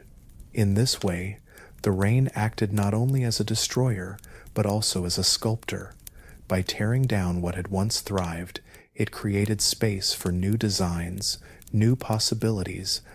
Evolution, usually a slow and patient process measured in countless generations, was pressed into overdrive. Entire lineages of animals that had once seemed permanent vanished. In their place rose species that were leaner, faster, more resilient to the chaos. The future rulers of the earth, including the ancestors of the dinosaurs, found their foothold here, forged in the crucible of relentless storms. To imagine this world is to imagine not only physical struggle, but also the unseen toll on instinct and behavior. Every living thing carried the weight of uncertainty. A mother guarding her young had to learn to do so in waterlogged burrows. A hunter had to adjust its patience, striking not in dry grass, but in flooded marsh. Even the way creatures communicated may have shifted, with calls and cries adapting to cut through the endless roar of rainfall. The rain did not only mold bodies, it rewired habits, instincts, and strategies for life itself. The slow march of evolution is often described as a quiet drift, but during the age of storms, it was a storm itself, fierce, immediate, and unforgiving. Each generation was tested, and each generation that passed left behind a world slightly different, slightly harsher, slightly more demanding. Those who lived were not the same as those who had come before. Step by step, change accumulated, and the Earth's living fabric was rewoven into patterns that had never existed before. And so, from the endless rains, from the thunder that seemed eternal, rose the foundation for a new world of life. Creatures did not simply survive. They transformed, they hardened, they grew cunning, they pushed the limits of what their bodies and minds could endure. The age of storms had turned the entire planet into a vast experiment, and the results of that experiment would ripple forward for millions of years to come. Rivers have always been the lifeblood of landscapes, but during the endless rains of the Carnian pluvial event, they became something far more powerful. Imagine streams that once trickled quietly through forests, suddenly swelling into raging torrents, their banks bursting, their currents tearing through everything in their path. Valleys that had been peaceful homes to plants and animals were reshaped in a matter of days, as rivers carved new paths, spreading far wider than before. Entire regions were submerged, and in those churning waters, life faced a brutal paradox. For some, the rivers became highways of opportunity, carrying seeds, nutrients, and new chances for survival. For others, those same waters meant suffocation, loss, and death. The duality of the river was impossible to escape. On one hand, each surge of water spread fertile soil across the land, nourishing new growth. The rains washed minerals from rocks and carried them downstream, creating rich floodplains where plants could flourish once the storms paused long enough for sunlight to break through. Seeds were transported far beyond their original homes, floating in the swollen waters until they found a resting place where they could root. In this way, species that might have been trapped in small regions were suddenly given a chance to expand into new territories, creating forests where none had existed before. For certain creatures, this expansion meant new food sources and safer habitats, opportunities that would never have come without the storms. Yet, alongside this renewal came destruction on a scale just as vast. The sheer volume of water drowned entire ecosystems. Low-lying plants were buried beneath silt, suffocating before they could adapt. Animals caught near riverbanks were swept away in violent currents, their bodies carried downstream like fragile leaves. Small burrows collapsed, nests were destroyed, and young animals stood little chance of surviving the sudden floods. Predators that relied on hunting within stable territories saw their hunting grounds vanish beneath water, forcing them into desperate migrations. Entire populations were lost in hours, not from the sharp claws of predators or the shifting of climates over centuries, but from the unstoppable surge of rivers turned into raging seas. The rivers also became corridors of danger. Larger reptiles and amphibians used the swollen channels to move great distances, carrying threats into new regions. Creatures that had once lived in isolation suddenly found themselves face to face with competitors they had never known. In this way, the rivers not only spread life, but also spread conflict. Every new forest that sprouted along their banks was contested ground, filled with both opportunity and danger. The psychological impact on living creatures is something we can only imagine, yet fossils and sediments tell us enough to paint the picture. Herds of plant-eating animals would have been forced to risk crossings, knowing that the waters ahead might sweep away the weakest. Predators lurking at the edges knew that desperate animals made easy prey, and so river crossings became scenes of fear and struggle. For smaller creatures, even the act of climbing to higher ground became a matter of life or death as they scrambled to avoid drowning in burrows filling with water. At the same time, rivers shaped the path of evolution by creating barriers and bridges. Where currents grew too strong, populations became divided, cut off from one another for generations. These isolated groups followed different evolutionary paths, their bodies and behaviors changing as they adapted to their separate environments. In other regions, rivers connected once distant habitats, allowing mixing between species that had never before encountered each other. The constant rising and falling of waters became a relentless shuffle of the evolutionary deck, rearranging life in ways no slow climate shift could have managed. Even as destruction continued, the rivers were laying the foundation for future worlds. The layers of silt and clay they deposited became the rich soils that would nurture the great forests of the following ages. The channels they carved became permanent fixtures of the land, setting the routes for future ecosystems. In this sense, the rivers were not simply destroyers, nor were they only creators. They were both, a reminder that nature does not separate kindness from cruelty, but mixes them in the same flow. As the storms continued and the rivers swelled again and again, creatures had no choice but to live with this paradox.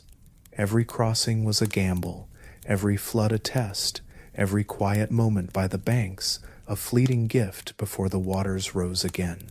And as the rivers carried life and death downstream, they whispered of the larger forces still reshaping the world, forces deeper and more powerful than any animal could comprehend. If you want to know the truth about an ancient world, you do not look to the sky or the forests or the seas, because those things change and vanish. You look down, you look into the rocks. Stone remembers what life forgets. Layer upon layer, the earth holds a diary written in minerals, in colors, in the faintest textures pressed into its surface. To the untrained eye, it looks like nothing more than stripes of brown or red or gray, but to a geologist, it is a story stretching across millions of years. Sedimentary rocks are built like the pages of a book. Each layer marks a time when rivers slowed, or when oceans dropped their silt, or when storms dumped their load of mud across the land. Over time, pressure turned these loose sediments into stone. The Carnian pluvial event, that time when rains rewrote the face of the world, left its fingerprint in these very layers. You can see it in the alternating stripes that reveal wet periods and drier intervals. Thicker, darker bands mark the times when rain came endlessly, when floods washed entire landscapes away. Lighter, thinner stripes belong to short-lived breaks in the storm, when Earth seemed to catch its breath before the skies opened again. To stand before one of these cliffs and run your hand across the stone is to feel time itself. Each stripe might represent thousands upon thousands of years. Together, they stretch into a sequence that reveals a rainfall pattern far beyond anything human eyes have seen. And what makes this so powerful is that these bands can be matched across continents. A cliff in Europe shows the same rhythm as a canyon wall in South America, as if the entire world were caught in one vast pulse of water. But the clues are not only in the thickness of layers, they are also hidden in the chemistry of the stone. During periods of intense rain, rivers washed minerals like calcium and magnesium into the seas, shifting the balance of life for tiny ocean organisms. When those organisms died, their shells carried the chemical imprint of the water into the seafloor, where it became locked into limestone. Today, scientists drill into those ancient rocks and measure the ratios of different isotopes, finding patterns that rise and fall exactly with the rains. It is as if each mineral crystal holds a record of the storm. Iron tells another part of the story. During wetter times, iron in the soil oxidized more quickly, leaving rusty red colors in the rock. Drier stretches, on the other hand, show paler shades, with less oxidation. These subtle differences in tone, barely noticeable to someone walking past, give scientists a way to map the rhythm of the climate as it shifted back and forth across millions of years. Then there are the fossils, not of giant bones or towering trees, but of pollen grains and spores. These microscopic remnants became trapped in mud that hardened into rock. Under a microscope, they tell us what kinds of plants dominated each phase. During the wettest stretches, spores from ferns explode in number, proof of forests thriving in the constant rain. When the climate swung briefly toward dryness, pollen from seed plants rises instead, showing how vegetation shifted with the weather. Every tiny fossil adds another thread to the tapestry. Put together, the layers, the minerals, and the microfossils form a timeline that runs like a pulse through the rock record. It is a pulse that lasts nearly 2 million years, etched permanently into the crust of the earth. You can walk into a canyon today, look up at the towering walls, and literally trace with your eyes the rhythm of storms that fell when the world was still young. The most haunting thought is that this record exists everywhere, if you know how to read it. Mountains, cliffs, even the core samples pulled from under the ocean floor whisper the same story. The rain was not a local disaster, it was global, reaching into every corner of the planet. The rocks are the only witnesses left, silent but unyielding, holding a memory of water that fell so long ago. And so, when scientists kneel before these stone walls with notebooks in hand, chisels tapping lightly against the surface, they are not just studying minerals. They are listening to the echoes of storms that shook the planet.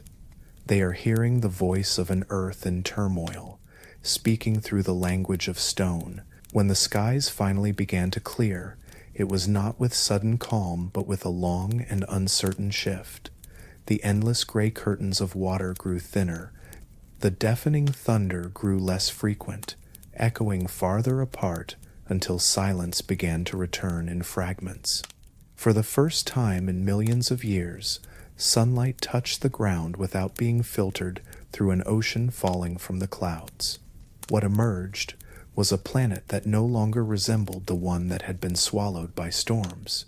It was as though the earth itself had gone through a trial, a test of endurance, and now stood transformed. Forests that had once drowned were stripped bare in many regions, their soils washed away by floodwaters.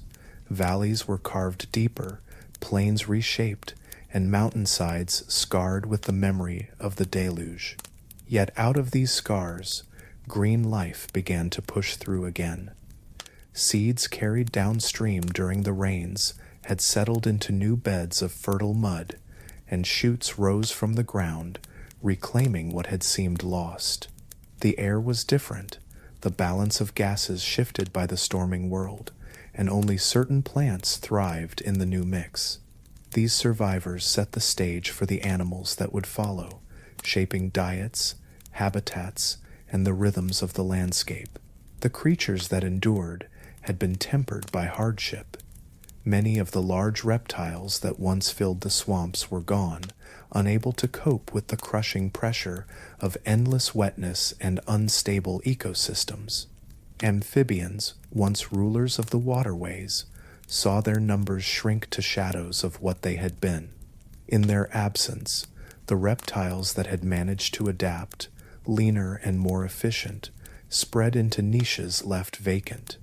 The rains had been merciless, but in stripping life down, they had opened opportunities that had never existed before. This was the moment when dinosaurs, still small and not yet the giants they would one day become, began to step forward. They were not yet the towering predators and colossal plant eaters of the later Jurassic. At this stage, they were agile creatures, quick on their feet, conserving energy, able to survive in a world still unstable but slowly calming.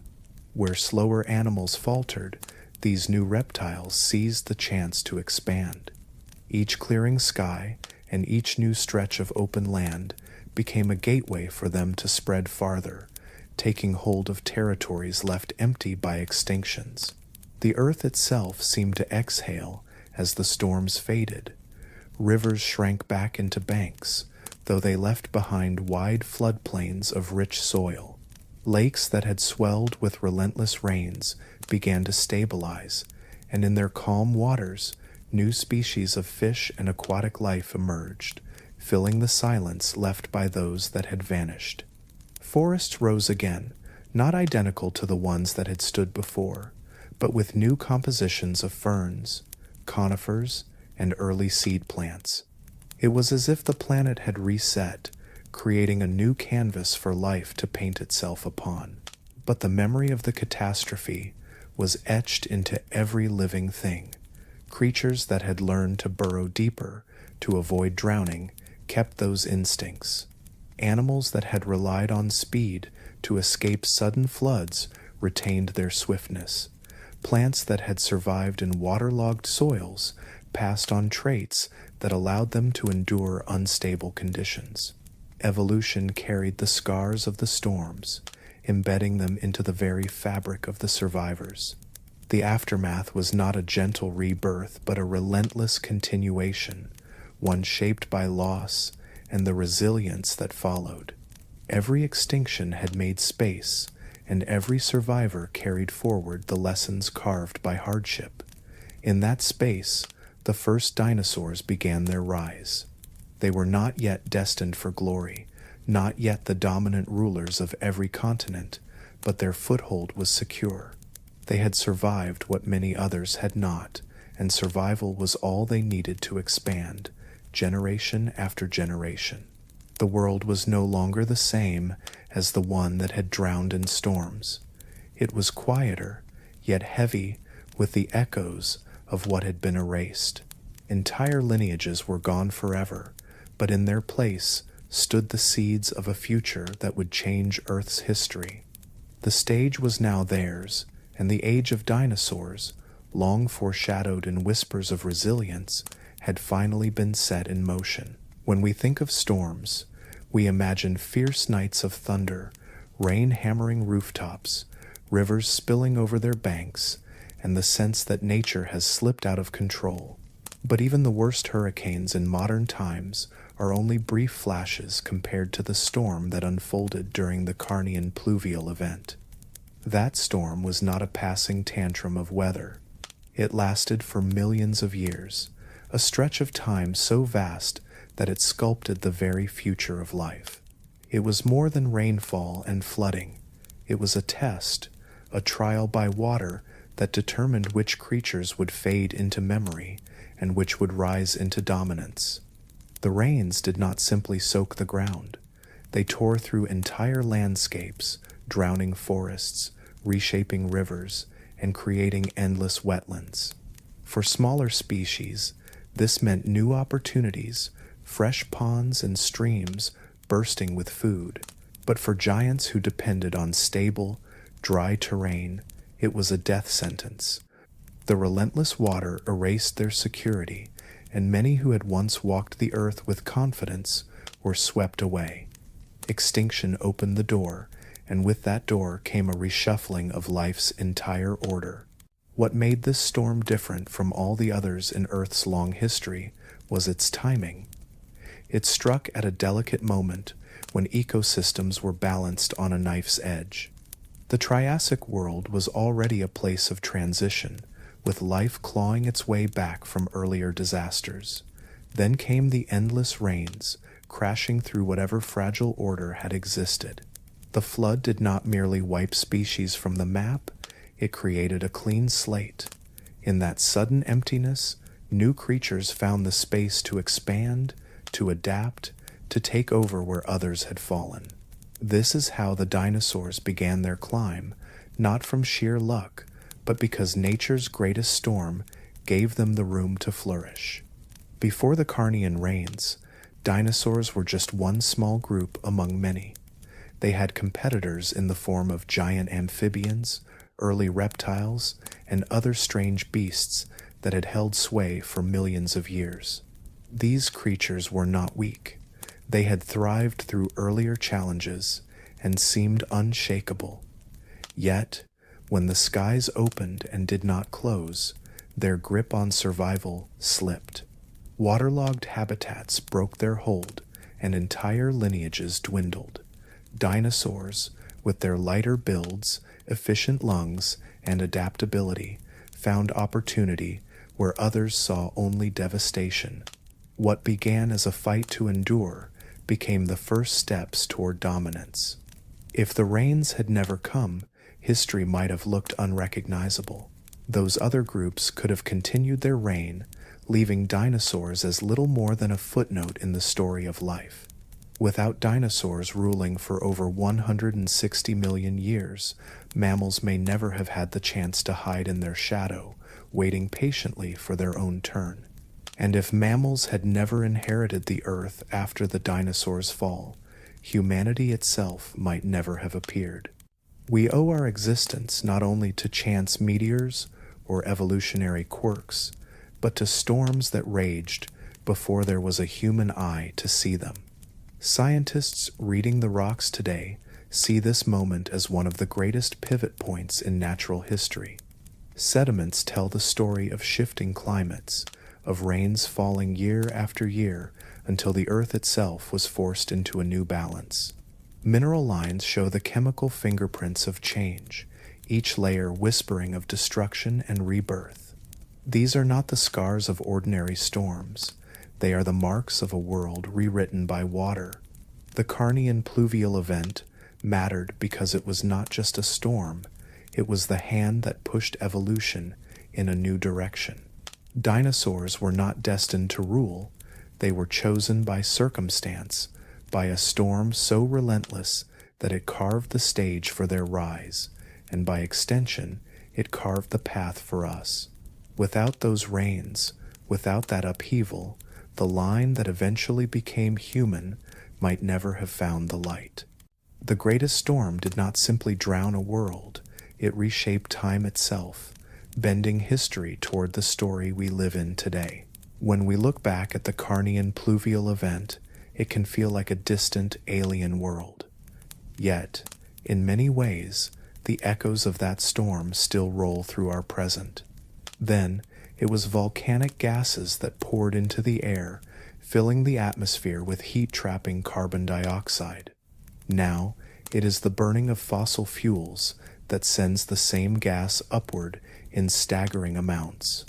The Earth may be millions of years older, but the same chemical forces are once again at play, shaping the balance between life and destruction.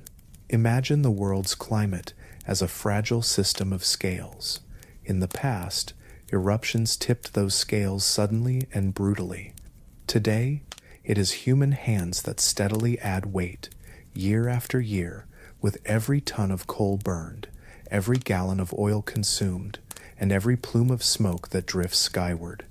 The same invisible gas that once drowned forests and shifted oceans now builds silently in the modern air, and its effects are beginning to unfold in ways that feel uncomfortably familiar. The Carnian rains fell for millions of years, a relentless deluge that scoured the planet. In our time, storms are once again intensifying. Hurricanes form with greater strength, rainfall overwhelms cities, and heat waves scorch regions that once felt safe.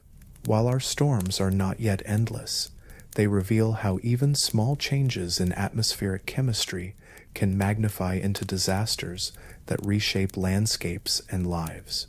It is not difficult to imagine how a tipping point could one day lock the planet into a cycle of weather far harsher than anything modern civilization has endured. One of the striking lessons from that ancient storm is how quickly nature can shift from balance to chaos.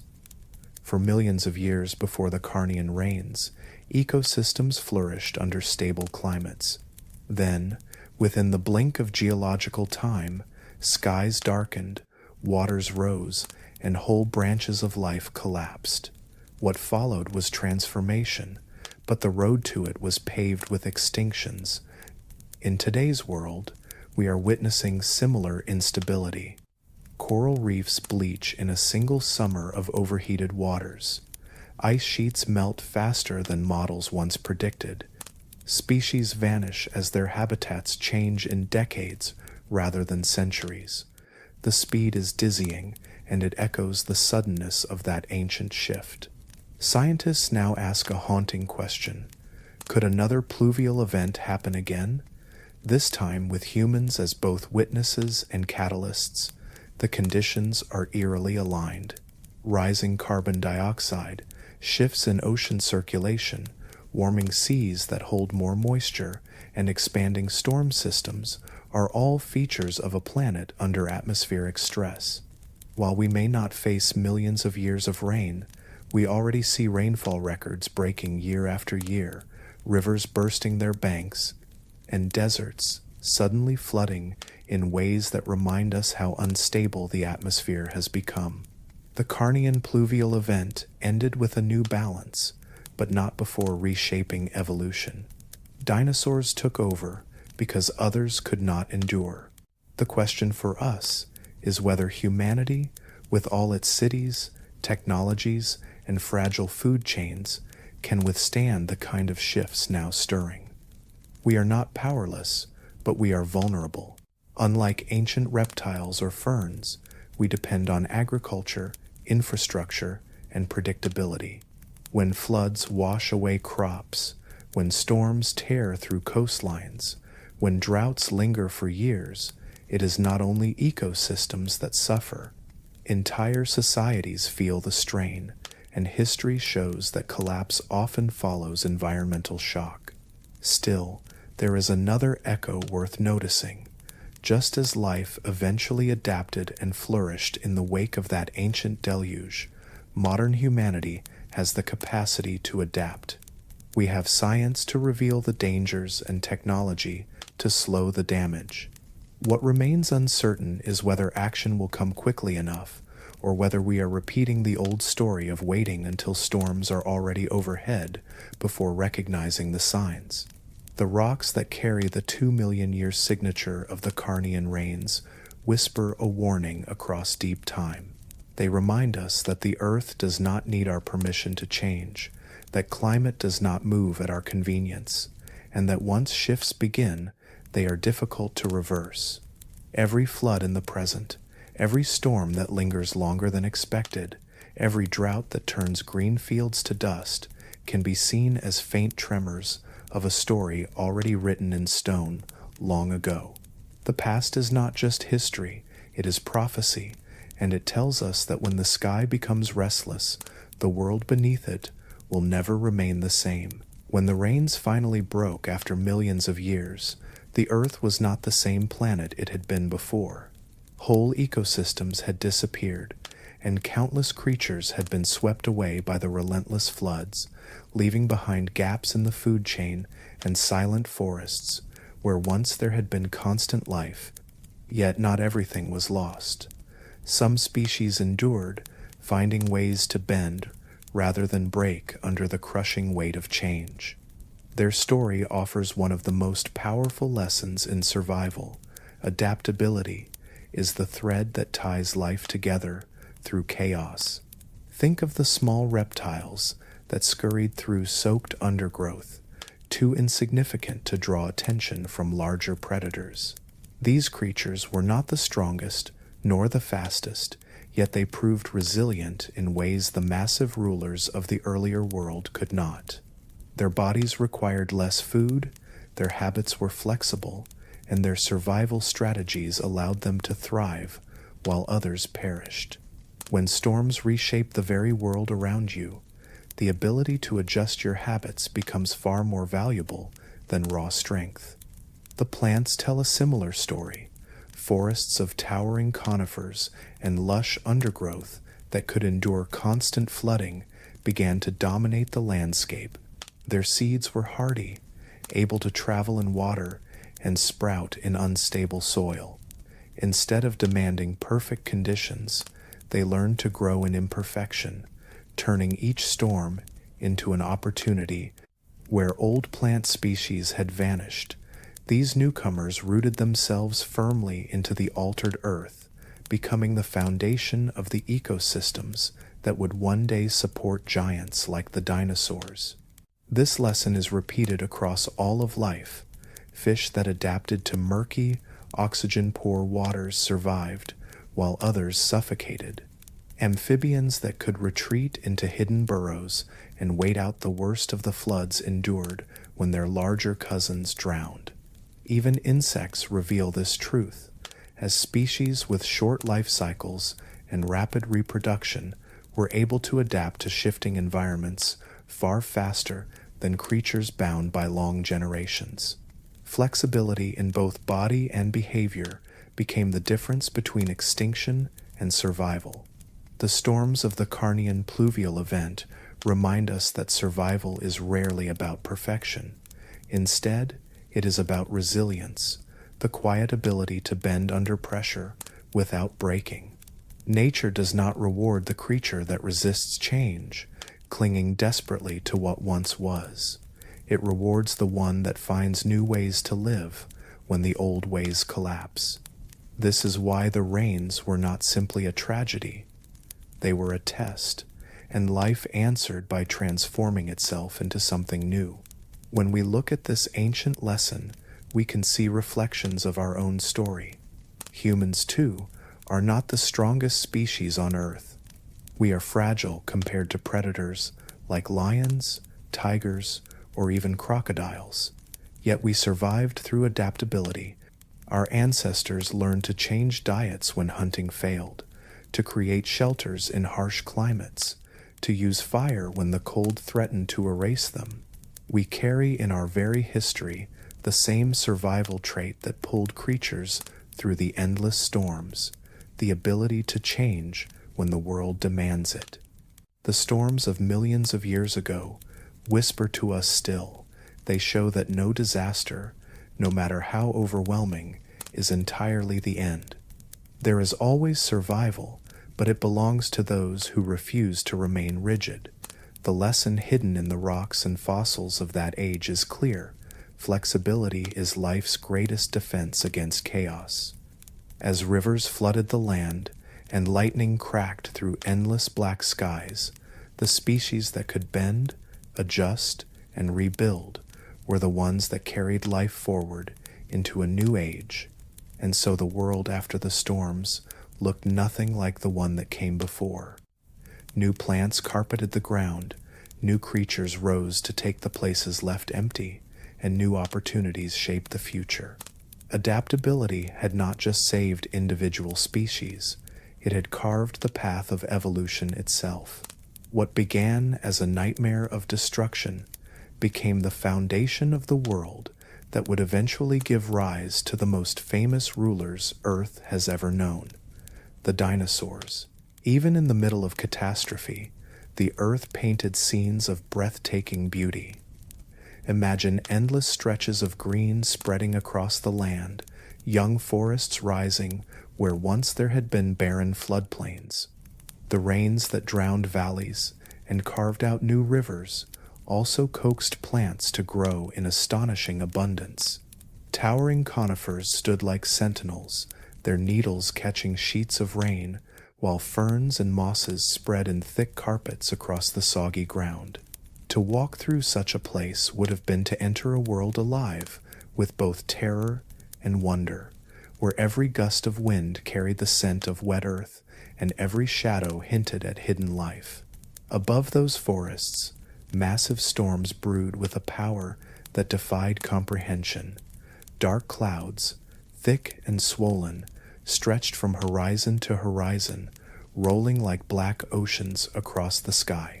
Forks of lightning split the heavens open, striking the earth with flashes that illuminated entire valleys. Thunder followed, not as a single crack, but as long, rolling waves that shook the ground. The storms were destructive, yet they were also spectacular, a reminder of Earth's unrelenting energy. They sculpted the land as much as they flooded it, carving out lakes, pushing rivers into new paths, and shaping mountainsides with torrents of rain. To witness such events would have been terrifying, yet strangely mesmerizing, as though the planet itself was performing a wild, endless dance. Life did not merely endure in this world, it found strange and surprising niches in which to flourish.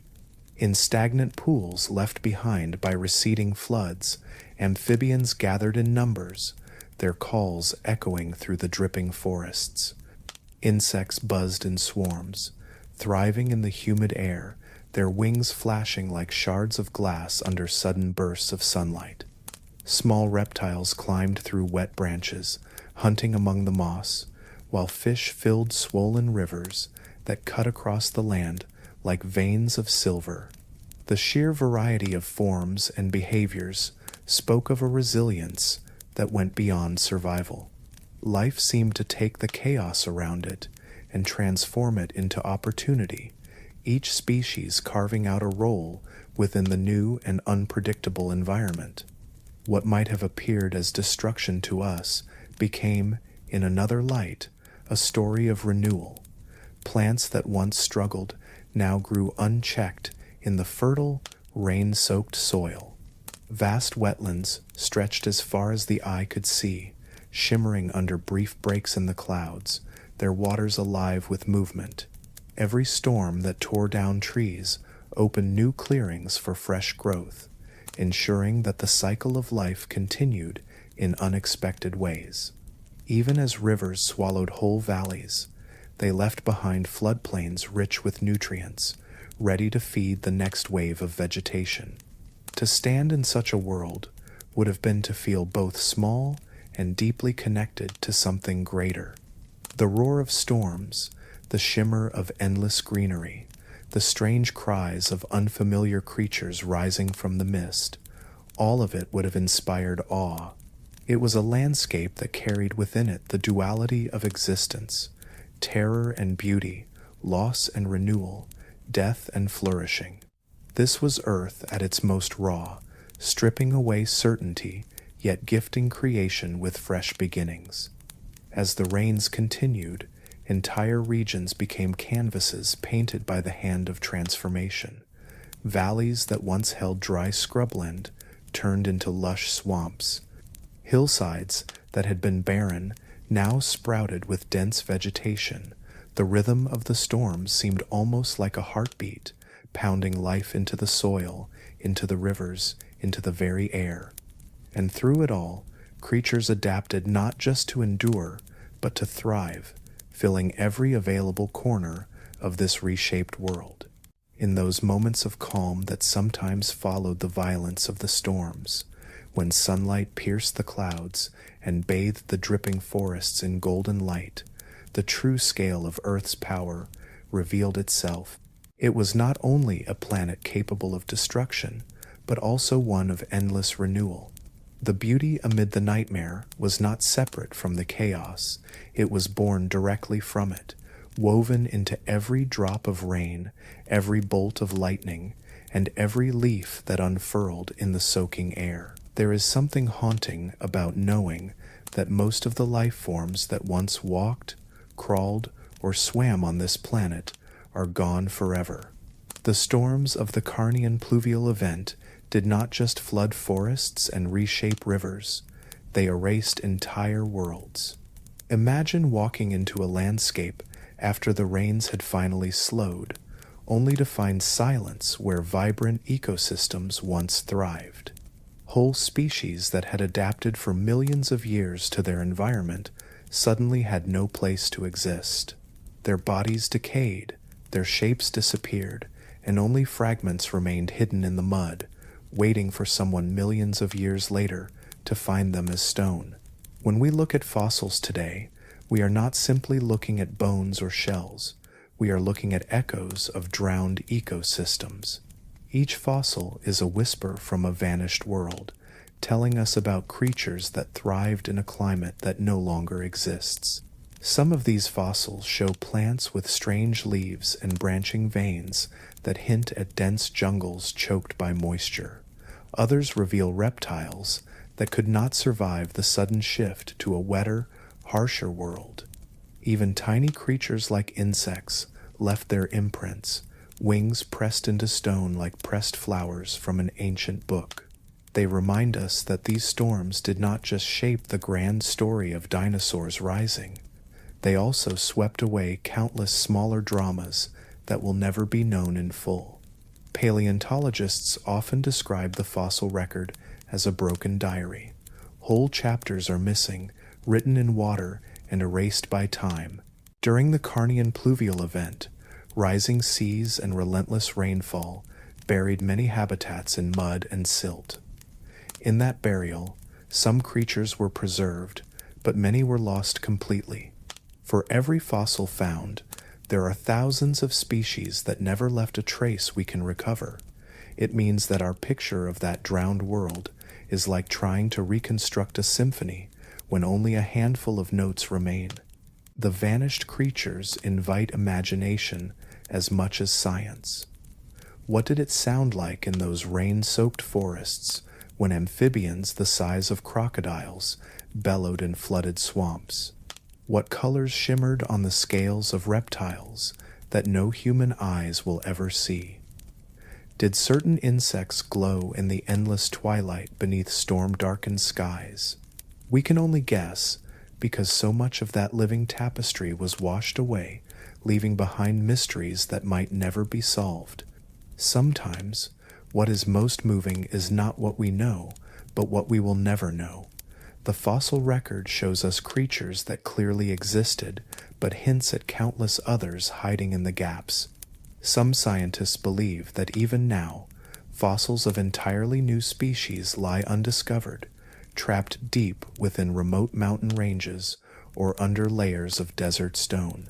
Each new discovery is like finding another page of that broken diary, a page that reminds us how much has been lost. Yet for every page found, there are countless more that will remain forever blank. The vanished world of the Carnian rains was not only about extinctions, it was also about transitions. Creatures that could not adapt to the endless storms became shadows of history, but those that found a way forward opened new evolutionary paths. The very absence of certain species created space for others to rise. Still, it is sobering to think of how much diversity was erased, leaving behind only fossils as silent witnesses. If you walk through a museum today and gaze at skeletons reconstructed from fragments, you are standing in front of ghosts of that vanished time. Those bones tell us that a giant reptile once hunted in rivers that no longer exist, or that a delicate fern once grew in a swamp that has long since turned to stone. These displays are not just science exhibits. They are glimpses into a drowned world, fragments of life that storms and time tried to erase, but which endure in stone. And yet, the most haunting thought of all is that for every fossil on display, there are species we will never even imagine. Creatures that lived and died, their forms completely swallowed by time, leaving not even a trace for us to find. They are the true vanished ones, lost forever in the silence of Earth's history, while the rains of the past still echo faintly in the stones beneath our feet. Imagine standing in a world where the ground itself feels uncertain, where forests drown and skies pour without end, where every familiar pattern of life is broken apart by storms that do not rest. In this chaos, some species disappeared forever, swept aside by the sheer weight of change, while others clung to existence in fragile pockets of survival. And in this turmoil, something remarkable happened. Creatures that once lurked in the shadows, small and seemingly unimportant, found themselves standing on the threshold of power.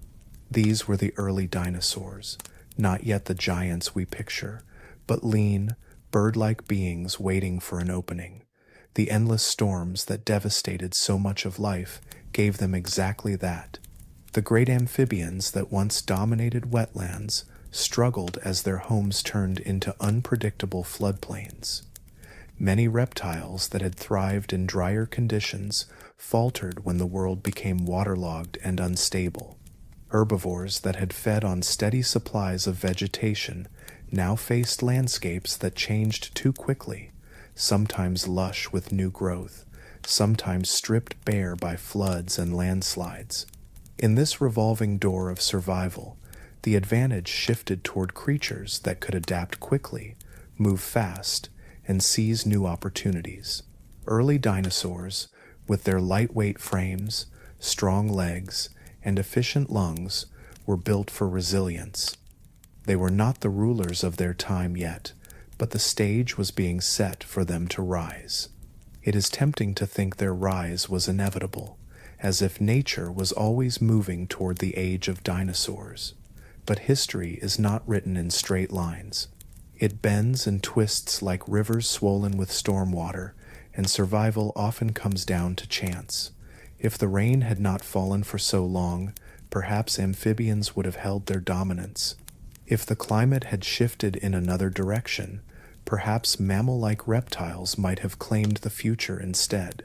The fact that dinosaurs inherited the Earth was less about destiny and more about a razor-thin balance of fortune and loss. They were in the right place, with the right traits, at the right moment when the storms cleared. That fragile alignment changed the entire course of history. The Carnian pluvial event was like nature's great reset button, wiping clean entire lineages and clearing ecological space that had once been crowded. Imagine a forest where giant trees topple in the wind, leaving gaps in the canopy that sunlight suddenly pours through. In those bright openings, new plants spring up, racing to claim the light before others can. Evolution works much the same way. When storms and extinctions toppled the old rulers, the dinosaurs stepped into the gaps left behind. Their ability to exploit open spaces, hunt new prey, and survive shifting climates gave them an edge that other creatures lacked.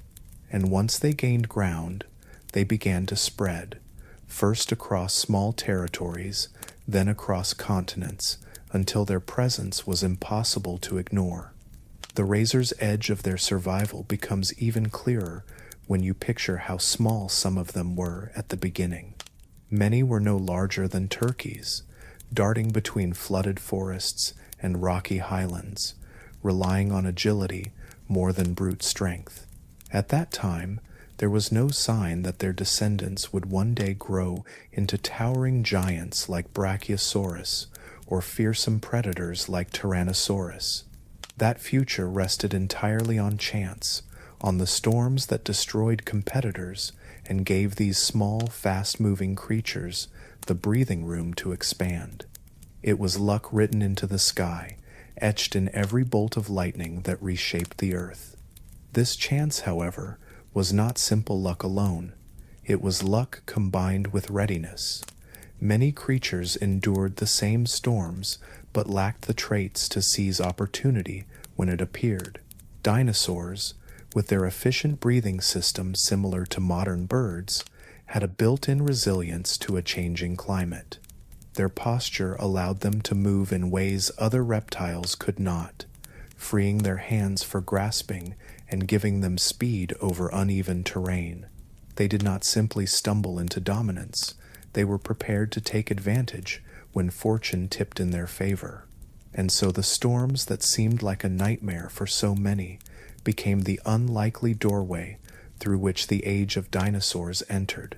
When we look back now, it is staggering to realize how thin the margin was. History balanced on a knife's edge, and one tilt of the storm could have erased dinosaurs before they began their march toward greatness. Yet it did not. The rains ended, the skies cleared, and what remained was a world stripped bare, ready for new rulers to emerge. The dinosaurs had their chance, and they took it, reshaping life on Earth for the next 160 million years. Imagine waking up one morning to find that the rain never stops. At first, it feels like an inconvenience, a storm system overstaying its welcome. But then days stretch into weeks, and weeks into months. The ground never dries, rivers rise higher with each passing hour, fields drown before seeds can take root, roads disappear under sheets of brown water, and all the while, the sky remains heavy and dark, rumbling with the endless voice of thunder. In our modern world, where every part of daily life depends on balance and predictability, a storm that does not end would be more than a nuisance. It would be the unraveling of everything we have built. Consider our cities, carved carefully into coastlines, valleys, and riverbeds. They stand as marvels of architecture and engineering, yet so much of their stability depends on weather patterns staying within the limits we expect. If relentless storms returned on the scale of the Carnian pluvial event, skyscrapers would not gleam against clear skies. They would stand as dark towers surrounded by floodwaters. Subways would become hidden lakes. Electrical grids, dependent on transformers and power stations safe from moisture, would collapse under the constant assault of water. The digital hum of our age, from phones to satellites, would fade as circuits drowned in the atmosphere's fury. Food, the foundation of survival, would be among the first casualties. Our crops are tied to predictable cycles of planting and harvest. Wheat, corn, and rice thrive when there are breaks in the seasons, when soil dries enough for roots to breathe. Under endless rainfall, fields would rot into mud, machinery would stall in sodden earth. Even livestock, penned on drowned pastures, would struggle to live. The global food system, already fragile under stress, would fracture, shelves would empty. Starvation would no longer be a distant fear, but a shadow walking among us. Transportation would falter next. The very veins of our civilization, roads, railways, and airports, require stability underfoot. If entire regions became seas of waterlogged land, trucks could not carry food, trains could not roll, and planes could not land. Supply chains, which stretch across oceans and continents, would break. Communities that once felt connected to the world would find themselves isolated islands, surrounded not by oceans, but by walls of water that never recede. And what of our homes, the places we retreat to when storms strike today? Few are built to withstand rain without end. Roofs would sag under the unbroken weight. Foundations would crumble as water seeped deep into the ground.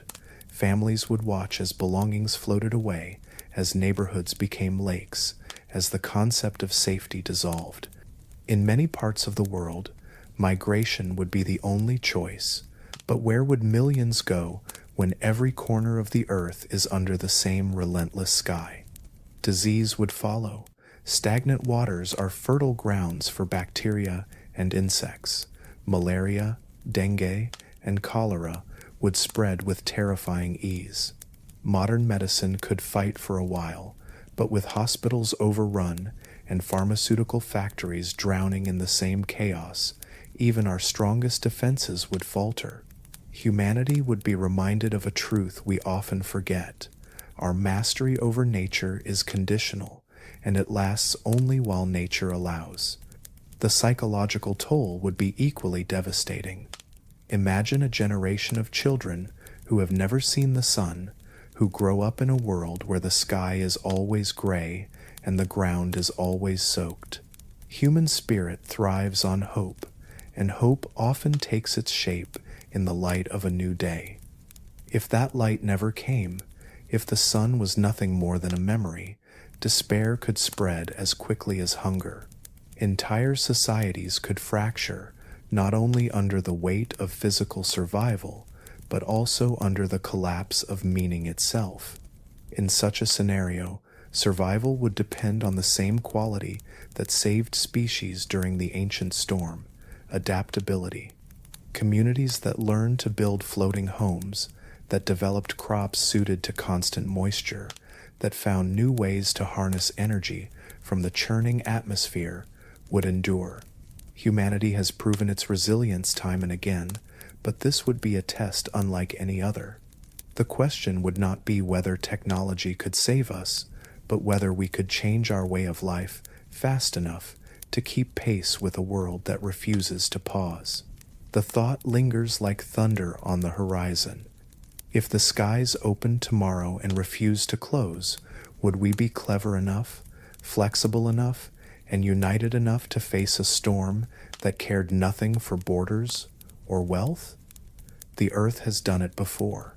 The only uncertainty is whether we would survive the way life once did, or whether the flood would sweep away our world just as it once swept away theirs. Even though the storms of the Carnian pluvial event vanished more than 200 million years ago, their shadow lingers in the most intimate place imaginable, inside the very code of life itself. Every living creature today carries hidden reminders of that time. The relentless rains did not just erase species and transform landscapes, they carved deep marks into the genetic fabric of survivors, leaving signatures that still whisper their story across millions of years. DNA is like a diary written in chemical letters. It records victories and failures, adaptations and desperate struggles. When the storms raged endlessly, only those with the right traits endured. Some plants developed hardier seeds that could sprout in drenched soils. Some animals carried genes that allowed them to cope with unpredictable climates and shifting food supplies. Others were lost forever, their genetic chapters closing with the weight of the floods. Those that survived passed their endurance forward, embedding the lessons of survival into their descendants. The fingerprints of this storm are subtle but powerful. Take modern reptiles, for example. Many still show traits that trace back to ancestors who managed to live through that drowned world. Their ability to thrive in both wet and dry conditions, to adjust their metabolism when food is scarce, and to endure climates that swing between extremes, are echoes of adaptations forged under skies that never seem to clear. Mammals, too, carry ancient scars of that storm. Long before they rose to prominence, their small ancestors scurried through forests, soaked in constant rain. Their survival often depended on agility, shelter-seeking, and the ability to hide from predators when hunting grounds became unstable. Over time, these traits became etched into their genetic makeup, shaping instincts and biological rhythms that still exist in us today. Even our sleep cycles, tuned to day and night but adaptable in crisis, may have roots in those ancient adaptations where survival meant adjusting to disrupted patterns of light and dark beneath a stormy sky. The power of DNA lies not only in what it preserves, but also in what it reveals about paths never taken. By comparing the genomes of modern species, scientists can sometimes detect faint echoes of genes that belong to lineages long vanished. These genetic ghosts, hint at creatures that once roamed lush forests or swam in swollen rivers, but did not make it through the storm's endless years. Though their bodies turned to dust, fragments of their legacy linger faintly in the code of distant relatives. It is as if the storm wrote its story into every survivor, each generation carrying the faint watermark of an ancient flood.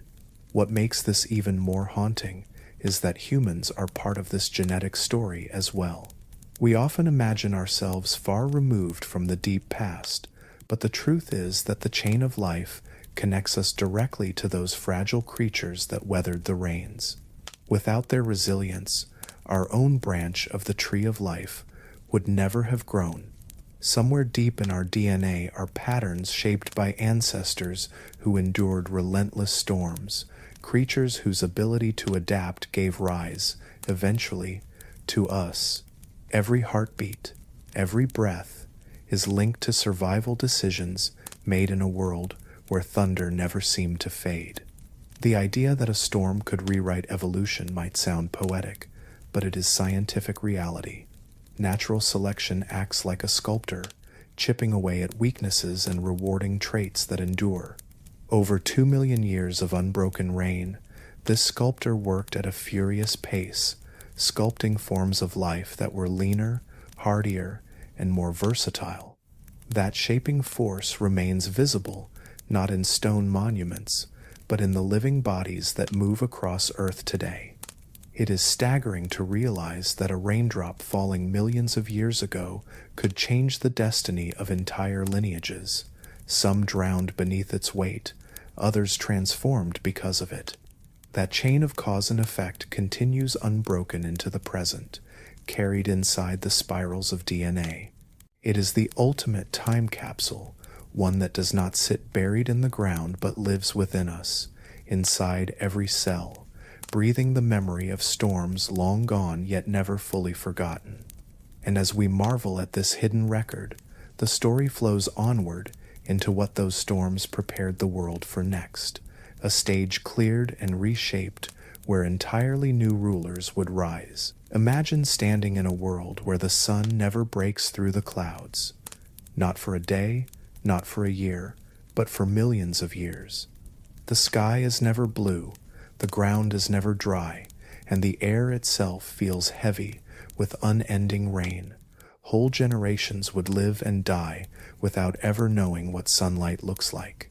The warmth of the sun on your skin, the sight of shadows on the earth, even the beauty of a sunrise would be nothing more than myth. That is the kind of storm that reshaped our planet, a storm that lasted longer than all of human history combined. It is hard to even imagine the weight of such a world. Rivers would swell until they became oceans, mountains would dissolve into mud, and forests would be stripped down to bare trunks, gasping for breath. Entire species would vanish quietly into that endless rainfall, their bones buried deep beneath layers of waterlogged earth. Yet at the same time, out of that very storm, new life found a way forward. Creatures that could endure the damp, the cold, the darkness, would carve out their place in history. In every drop of rain, evolution was writing a new story, shaping survivors who would carry the memory of the storm inside their bodies. The truth is both haunting and beautiful. Storms have always been destroyers, but they are also creators. Every flood, every disaster, every catastrophe leaves behind a scar that becomes the foundation for something new. The 2 million years of rain erased worlds we will never see, but without that storm, the rise of the dinosaurs, and ultimately even our own story, may never have happened. Life is fragile, yet it is also relentless, and it uses even the darkest moments to create something unexpected. Now, imagine if humanity had been alive in such a time. Would we have found a way to endure, or would the endless rain have broken us?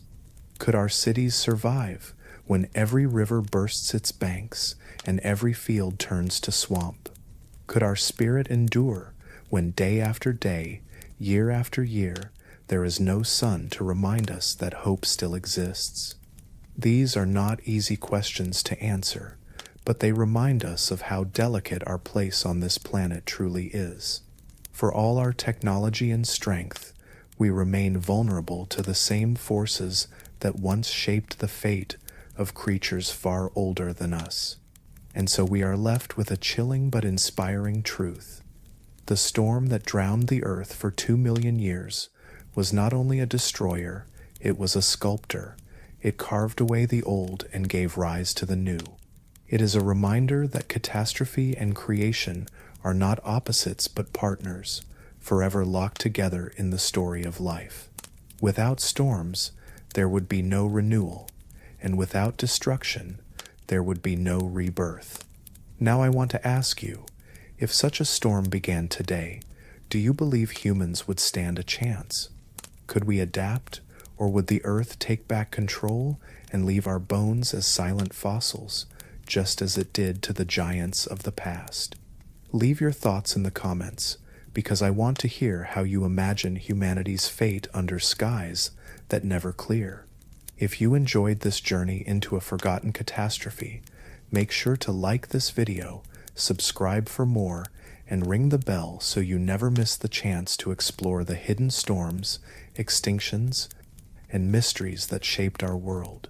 Because the past is filled with lessons, and sometimes the only way to understand our future is to look back at the disasters that nearly ended everything.